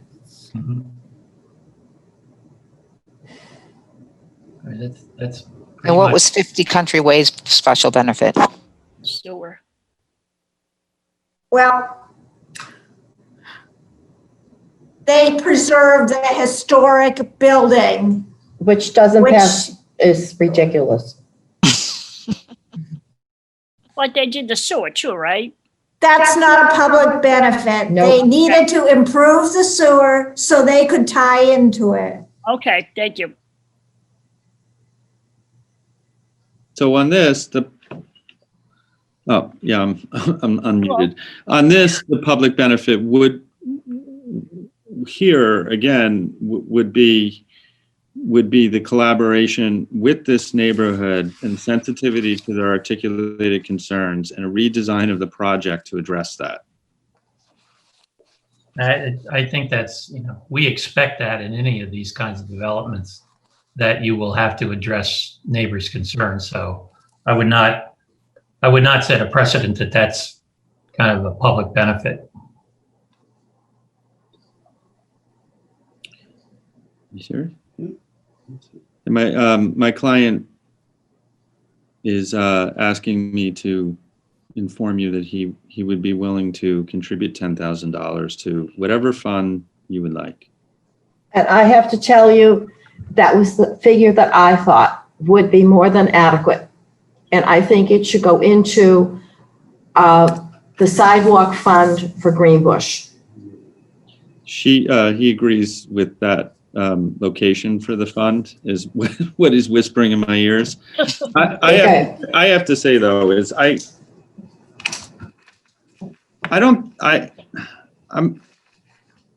having a hard time putting in words how difficult I think it is and awkward I think it is that the board is asking us to contribute something for this.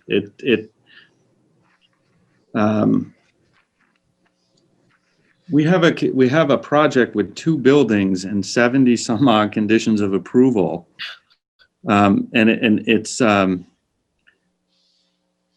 it's quite a process, and we're meeting as Steve, I'm sure you would point out to me, as you're expected to do.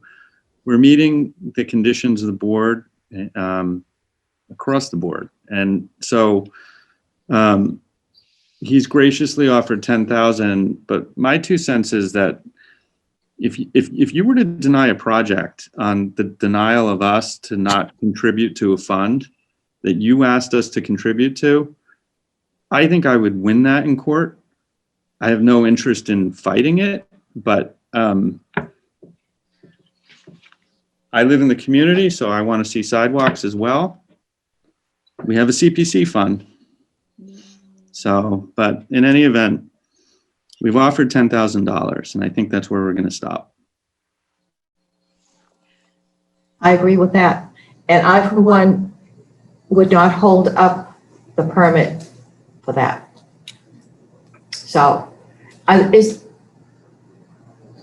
any other discussion on these? I have a number of comments to go through. All right, Steve. So on item number 2. Number what, please? Number 2, right? I think we could add the Conservation Commission to that litany there, particularly since they're going to be issuing a permit, right?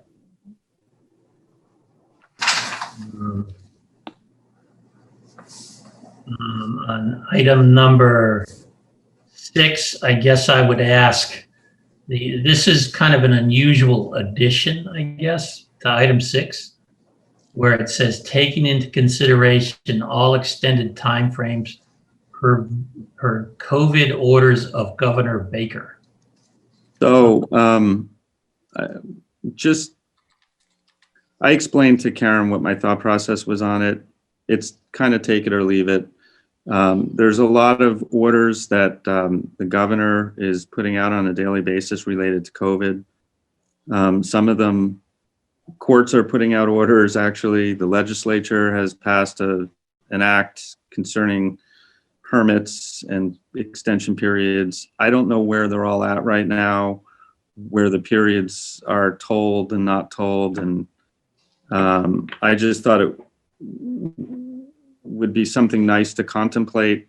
But then again, the law is the law. So if that 90 days is told by order or act, then there would be no reason to put this language in there, right? So it's totally take it or leave it.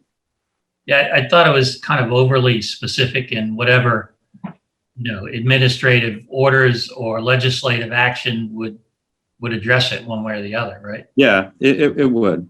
Okay. It would.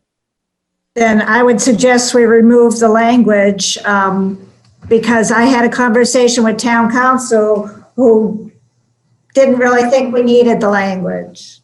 Okay. You'll probably want to remove it from number 73 as well, because Right. similar Yeah, language like there. that one as well. Yep.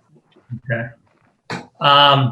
Number 7 seems to be in conflict with what we have later on, that there is no, it seems to be qualified as no commercial vehicle washing, but later on we say no vehicle washing period, so. Yeah, I noticed that. That was in number 39, I think. Ideally, DPW wants no vehicle washing on site. I think You are allowed that's good. to regulate the commercial vehicle because it's not allowed in the zone A. Right. So whatever you guys want. I thought we had said all along that there was no vehicle washing. I didn't think we had qualified it between a commercial and a residential vehicle. So I would strike we could probably strike the whole thing because we say it later on too. But at least strike the word commercial. All right, so strike commercial in number 8. Yep. So what happens if any particular resident wants to wash their car? So the houses next door, behind them, across the street, they all can wash their cars, but this property can't in the zone A? We're never gonna wash our cars here again. Do what you want there. It just, I don't know. Let it go. Yeah. That water ban will take care of that. That's right. And you can't wash anything anyway. No, So you want to leave the condition in, take the condition out? What do you want? Steve, what do you want? Well, I already told you what I suggested we do, so. Okay. Are you suggesting that we allow all kinds of vehicles to be washed on site? No, What are you suggesting? I'm just asking you if you want the condition in to say no vehicle washing on the site. Well, yeah, I think Okay, all right. That's That's I fine. get it. it's indicated all along, and Yeah. I'm sure this is. Okay, Steve, what else? Item 41, I don't think we ever discussed phasing construction. So, 42, Article 42. yeah, I guess. Yeah, what, That all screwed up well. actually, we talked about construction phasing early on, and we indicated to the board that our intention was to build this in one shot without phasing. Right. As the project has progressed, that thought process has evolved. And so when I spoke with Karen this morning, and I saw the language concerning no phasing, which was written because that's what we held out to the board previously. I thought that it makes sense. The goal is to do it in one shot, but to hopefully request the board's consideration to perhaps build the two buildings at separate times. And in a sense, the word phasing is more of a legal term that relates to condominium documents. And the paragraph that we have actually contemplates that the buildings are going to be done in two, it may be completed at separate times and occupied at separate times. So it's kind of parsing of language. The reason why I wanted to change the phasing was to give us the option to perhaps phase building 1 in, and then maybe a few months later phase building 2 in. Well, I don't have a particular problem if they're all sort of under continuous construction, right? But we've been burned before by this concept of mixed use where all of the residential stuff got built and the mixed use building didn't get built. And we don't want to be in that position, right? Yeah, no, if on this particular site, you really can't phase safely the residential only building first and then go to the next building. You would need, just because of the way the site is laid out and access is provided, you would need to work from the back part of the site forward if you're going to opt to phase. And so in the concept of a phasing scenario, if we were to opt to do that at obviously your discretion, we would do it, we would build the mixed use building first without any question. Because there would be no way to do it safely otherwise. Why don't we just say that in here, right? Sure, yeah. That at the end of separate times, we say with the east building, or I forget what we call it, barn building or whatever, being first. Okay.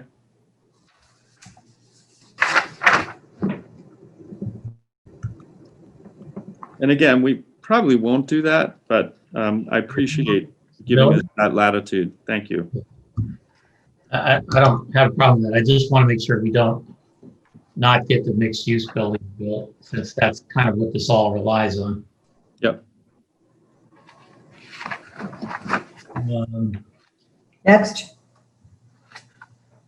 I'm curious as to why on the first item, which I think is item number 43, it says a baseline condition is encouraged to be taken.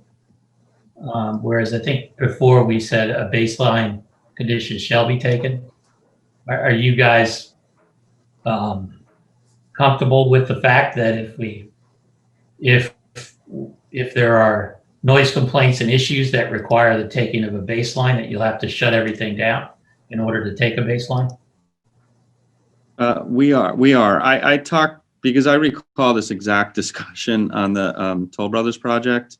Yep. And that, my recollection was the language on baseline condition was first conceived in that project in this town as kind of a standard condition. I'm fine with leaving it that way, Jeff. It's just, I just want to be clear that, if things do raise to a level that there's a dispute or concern, then that will have to be the process, right? The fact that you don't have a baseline won't change what has to be done. We'll have to get a baseline. I do understand that. And there's still the possibility that, as you've encouraged us, we are considering it, and you're clear. No, I just want to be clear. Yep. Karen, this is probably just for you, just an editing thing. In a couple of places like 52C and D, we capitalize condominium association. In other places, we don't. So we should probably Okay, I'll check. just be consistent on that. And then, let's see, so 73, we were going to strike that language. 73. Yep. And then just back on 71 real quick, it says permanent signs prohibiting use requirements for handling, in each unit. Is that each commercial unit or is that in? Yeah, it's each commercial. Yeah, so let's just call it commercial unit. And that was everything I had. Okay, thank you. Anyone else? So Ian, could I ask Jeff on number 45, where are you going to do the concrete crushing? We don't contemplate doing concrete crushing. That was a condition that was probably a holdover from Toll Brothers because they had Right. those No, buildings. it's not a holdover from Toll Brothers.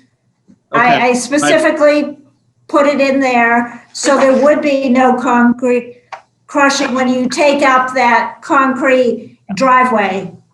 Right. There's a lot of that there. So where are you going to do that? Well, I mean, you have to bust it up, but you don't have to crush it on site, right? Right, correct. Right. Mhm. So it would be And so the whole ram doesn't want to be there crushing it. right. I mean, yes. Just so that we're clear, because that will be a noise and a dust issue. So just so we know about that. So the whole ram can break it up into big pieces, not little pieces. Can't reduce it to ½ inch in size with the hoe ram. Right. Yeah. Mhm. Truck it out by hand. So that's a deliberate condition. And that is a dense neighborhood down there, so we want to be careful of that. Mm-hmm.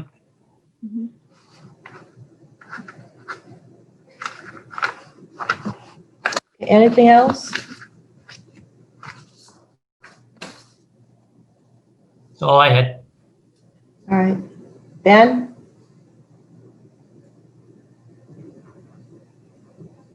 Might be on mute.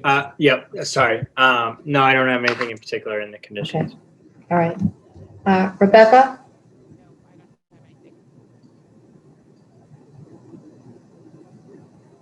We can't hear you, Rebecca. No. Okay. Bob, anything you'd like to add? He's muted himself.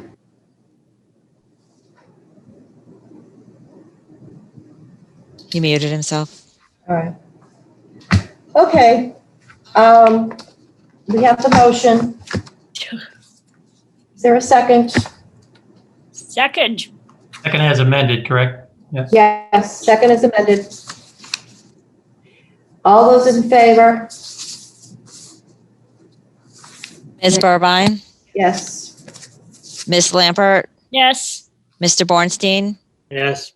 Mr. Pritchard, Yes. Ms. Lewis.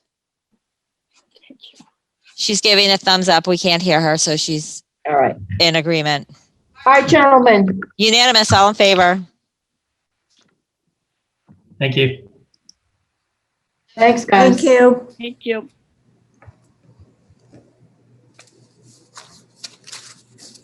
All right. Moving on. And can you just move to close the public hearing? I'll entertain a motion to close the public hearing. Second. All in favor? Ms. Burbine, Yes. Mr. Bornstein, All right. Ms. Lambert, Aye. Mr. Pritchard, Yes. Ms. Lewis. Yes.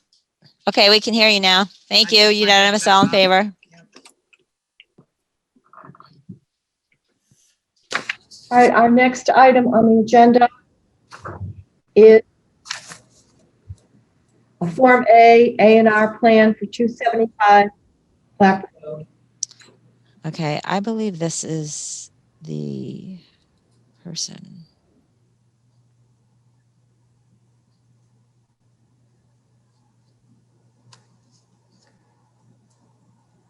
Are you all set, Sherry? I believe that we have the applicant on the line. Yes? I'm just trying to get him to unmute himself. You think Mhm. it's Bess or Jennifer? I think it's Bess. I think it's I best. think he's all set. Come on, Bess. Is that all right? Yes, Mr. Loring. This is Mr. Michael Loring for the applicant. Okay. All right, we have a Form A. Mr. Loring, would you like to explain what you want to do on your Form A, please? This is a family property that's an estate that I've been working on. And all of the property is the part of the estate for three brothers and a sister. What they want to do was to split up the estate. So brother one would get lot A, brother two would get lot B, and there's another property, two other properties that are in the estate, which will go to brother C and sister D. So this plan is a plan which I presented before the Zoning Board of Appeals and obtained a permit for that. And this is the same plan which I use at the ZBA, and it conforms to all the zoning regulations under the zoning bylaw. And I believe it was reviewed with your town planner, and I had put in my ZBA decision as well, which outlines in detail that it is within the purview to grant this as a A&R. Karen? All right, so as Mr. Loring said, he proposes to divide one lot into two different lots. What the main lot is a 50-foot frontage lot that he has received approval from the Zoning Board of Appeals for. Both lots have access and frontage, and I would recommend endorsement. Okay, comments from the board? No. Nope, all set. Okay. All right. I move to endorse as approval under the subdivision control law not required an A&R plan of land at 275 Thomas Clap Road, Scituate, Mass. Assessors map 23-1-4 by Michael Cole for applicant/owner estate of Charles R. Bartlett, dated July 12, 2019, with revisions through 1/16/20, as the division of the tract of land shown on the accompanying plan is not a subdivision because every lot shown on the accompanying plan has frontage of at least the distance presently required under the Scituate bylaw on the public way of Thomas Clap Road, and it shows a proposed conveyance or change in lot line which does not alter the existing frontage as required under the Scituate zoning bylaw. In addition, the following note shall be added to the plan. Planning board endorsement of this plan is not a determination as to conformance with zoning regulations. Is there a second? Second. All in favor? Ms. Burbine, Yes. Mr. Bornstein, Aye. Ms. Lampert, Aye. Mr. Pritchard, Yes. Ms. Lewis, Yes. unanimous, all in favor, thank you. Okay. Mr. Loring, you're all set. We will send you an email when we have the decision and everything ready and filed with the town clerk, and then when we have the Mylar ready for you. Thank you very much. Appreciate Have it. a good night. Thank you. Okay, minutes. We have no minutes this week. All right. Accounting. I move to approve the requisition of $129.36 to the Gatehouse Media for the legal ad for 16 Gator Road. for $187.50 to Chester Consulting for peer review services of Zero Country Way residential compound. For $2,000 and $210 for Chester Consulting for peer services for 48 through 52 New Driftway, inclusive of traffic review from Vanessa Associates. For $1,062.50 to Chester Consulting for peer review services of 18 Ford Place. For $3,184.49 for the surety release plus interest for the Benjamin Studley Farm to Horsley Witten Group for the peer review services for Seaside and Citroen Phase 2 for $1,677. Is there a second? Second. All in favor? Ms. Burbine, Yes. Ms. Lewis, Yes. Mr. Bornstein, Aye. Mr. Pritchard, Yes. Ms. Lampert, Yes. unanimous, all in favor. Thank you. Okay. Liaison reports. Went to CPC Monday night. They're starting their discussion on projects that will go before town meeting in the spring. One is for a Thoreau patio, if you will, by the library to the tune of $85,000.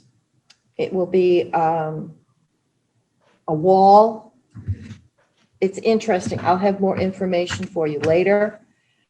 Also to, somebody wanted to sell land to the town and that didn't fly. And because it's totally landlocked. So it's ongoing.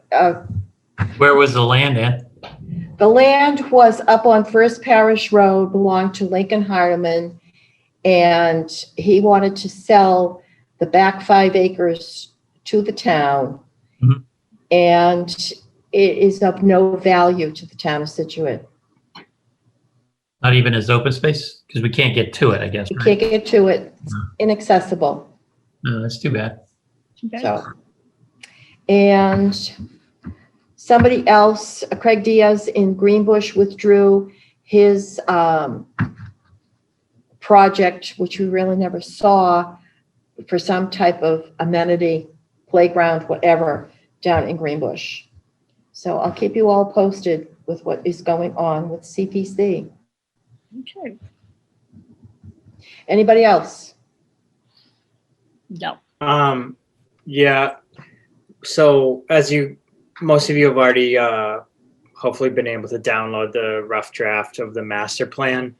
And but unfortunately, we're going to try to have an advisory committee meeting to review our first pass comments next week or early the week after. But we've so far only received one response from the entire committee about what night of the week we would want to have the meeting. So I don't know if that's going to be happening next week. Seems like that ship has sailed. Hopefully for next week, I'm going to send a reminder out tomorrow for everyone to respond. But I'm going to have to check back in with our consultant to look kind of farther out of what the next dates might be available, because I think we're kind of getting down to the wire and trying to schedule that for the next week or so.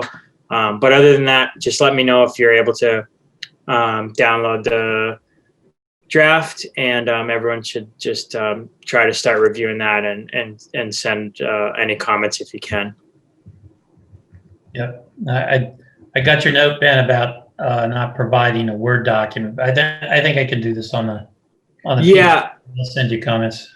Yeah, it's kind of unfortunate, I think, because they're kind of like they do a lot of, client-facing deliverable work. The whole project was done in Adobe InDesign, and I guess apparently stripping out text is an extra step right now.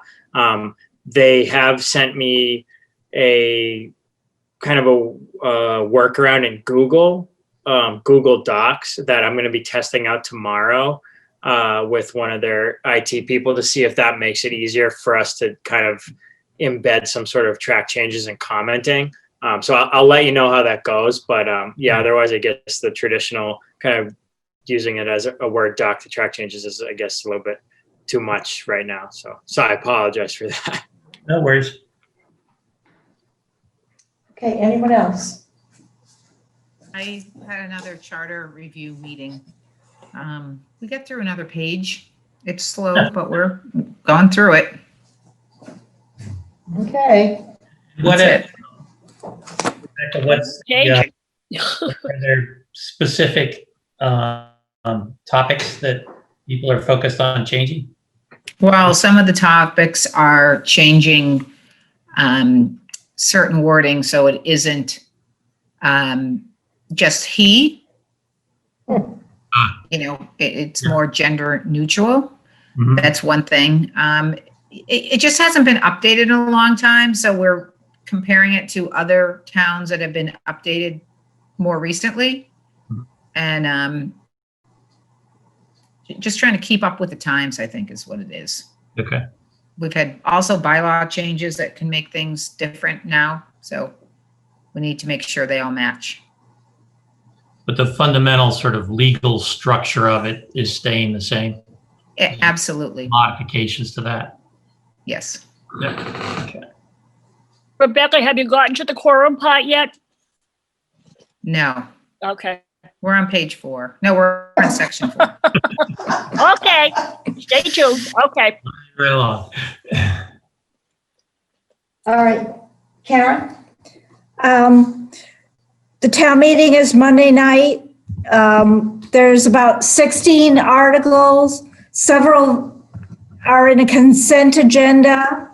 The sign article is not going forward because we couldn't advertise in a timely manner. So that's going to be referred to the planning board for discussion. But they hope to have people in and out in a very short amount of time.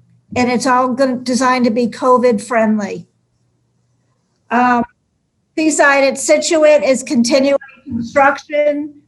They're really going like gangbusters up there. I'll be entering with the town administrator into another additional services contract for not for inspections, extra inspection services. We have the master plan. What, you want to have a question? You know how many units they have sort of built or sold?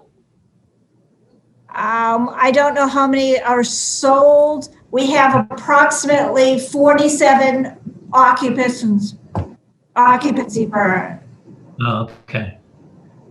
and a lot more building permits. They must be about halfway through then. About half by now. The master plan, as Ben said, is keep trucking along. We have the housing production plan that I hope to have to you in a couple of weeks for a vote, because that has to be approved by the planning board, then go to the board of the selectmen, and then be submitted to the state. So right now, our housing plan is expired. Yeah, I had forwarded some comments that I think you forwarded off to whoever was I did. developing And- that. Just haven't heard anything back. So does that mean they are going to just make their own decisions as to what they include and don't?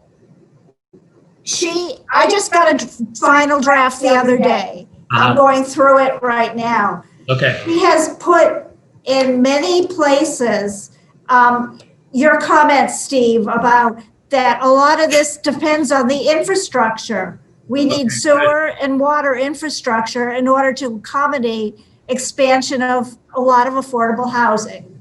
Yeah. Okay. So Good. it's in there. As soon as I get through one round of comments, I will get it to everybody for when it comes to our meeting time. Okay. Thank you. I'm also working on North Scituate zoning. We hope to have that for the springtime, but right now we need to meet with the subcommittee again to get some basic concepts ironed out, like density, and density's the big one.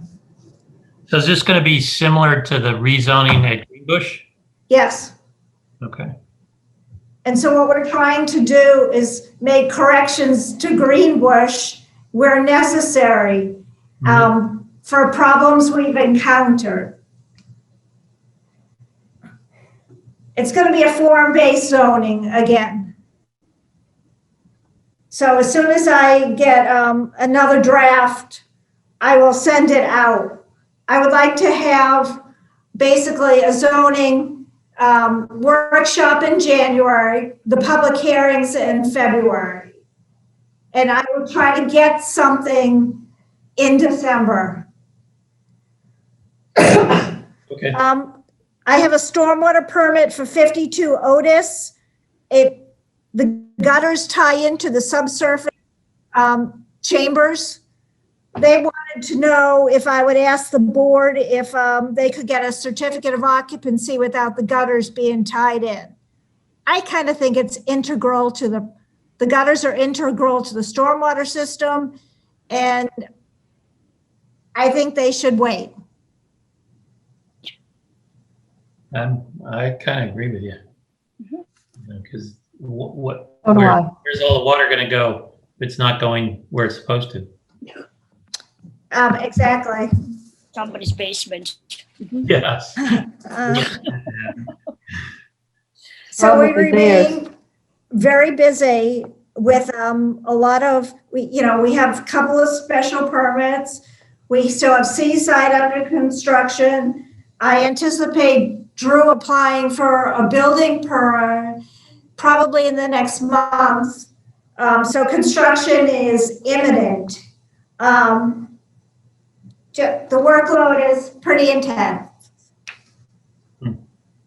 So Karen, can I ask, is there any blowback from the articles in the Ledger about the Greenbush line and the ferry?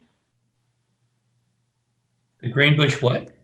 Yeah, reducing the train service and whatnot? I haven't heard any. Okay, just wondering. Okay. Hingham and Hollow, full steam ahead to keep everything right as it is, so, okay. All right. Anybody else? Any other comments? You guys need to get out of there. Yeah. All right. I'll entertain a motion to adjourn. Oh, Second, can I just have, wait a minute, one more question. Did everybody like this format? I did. Yeah. No, this was much better than Sure. free conference. Okay. All right, so we'll keep trying this. All Yeah. right. All right. Thank you. Yeah. Thanks for setting it up this way. Thank you. All right, well, everyone have a good Thanksgiving. Oh, Our next, meet the third. until December 3rd. December 3rd. Okay, I'll entertain a motion to adjourn. second, All in favor? Ms. Burbine, Yes. Ms. Lambert, yes. Mr. Bornstein, Yes. Mr. Pritchard, Yes. Ms. Lewis. Yes. All right. Good night, all.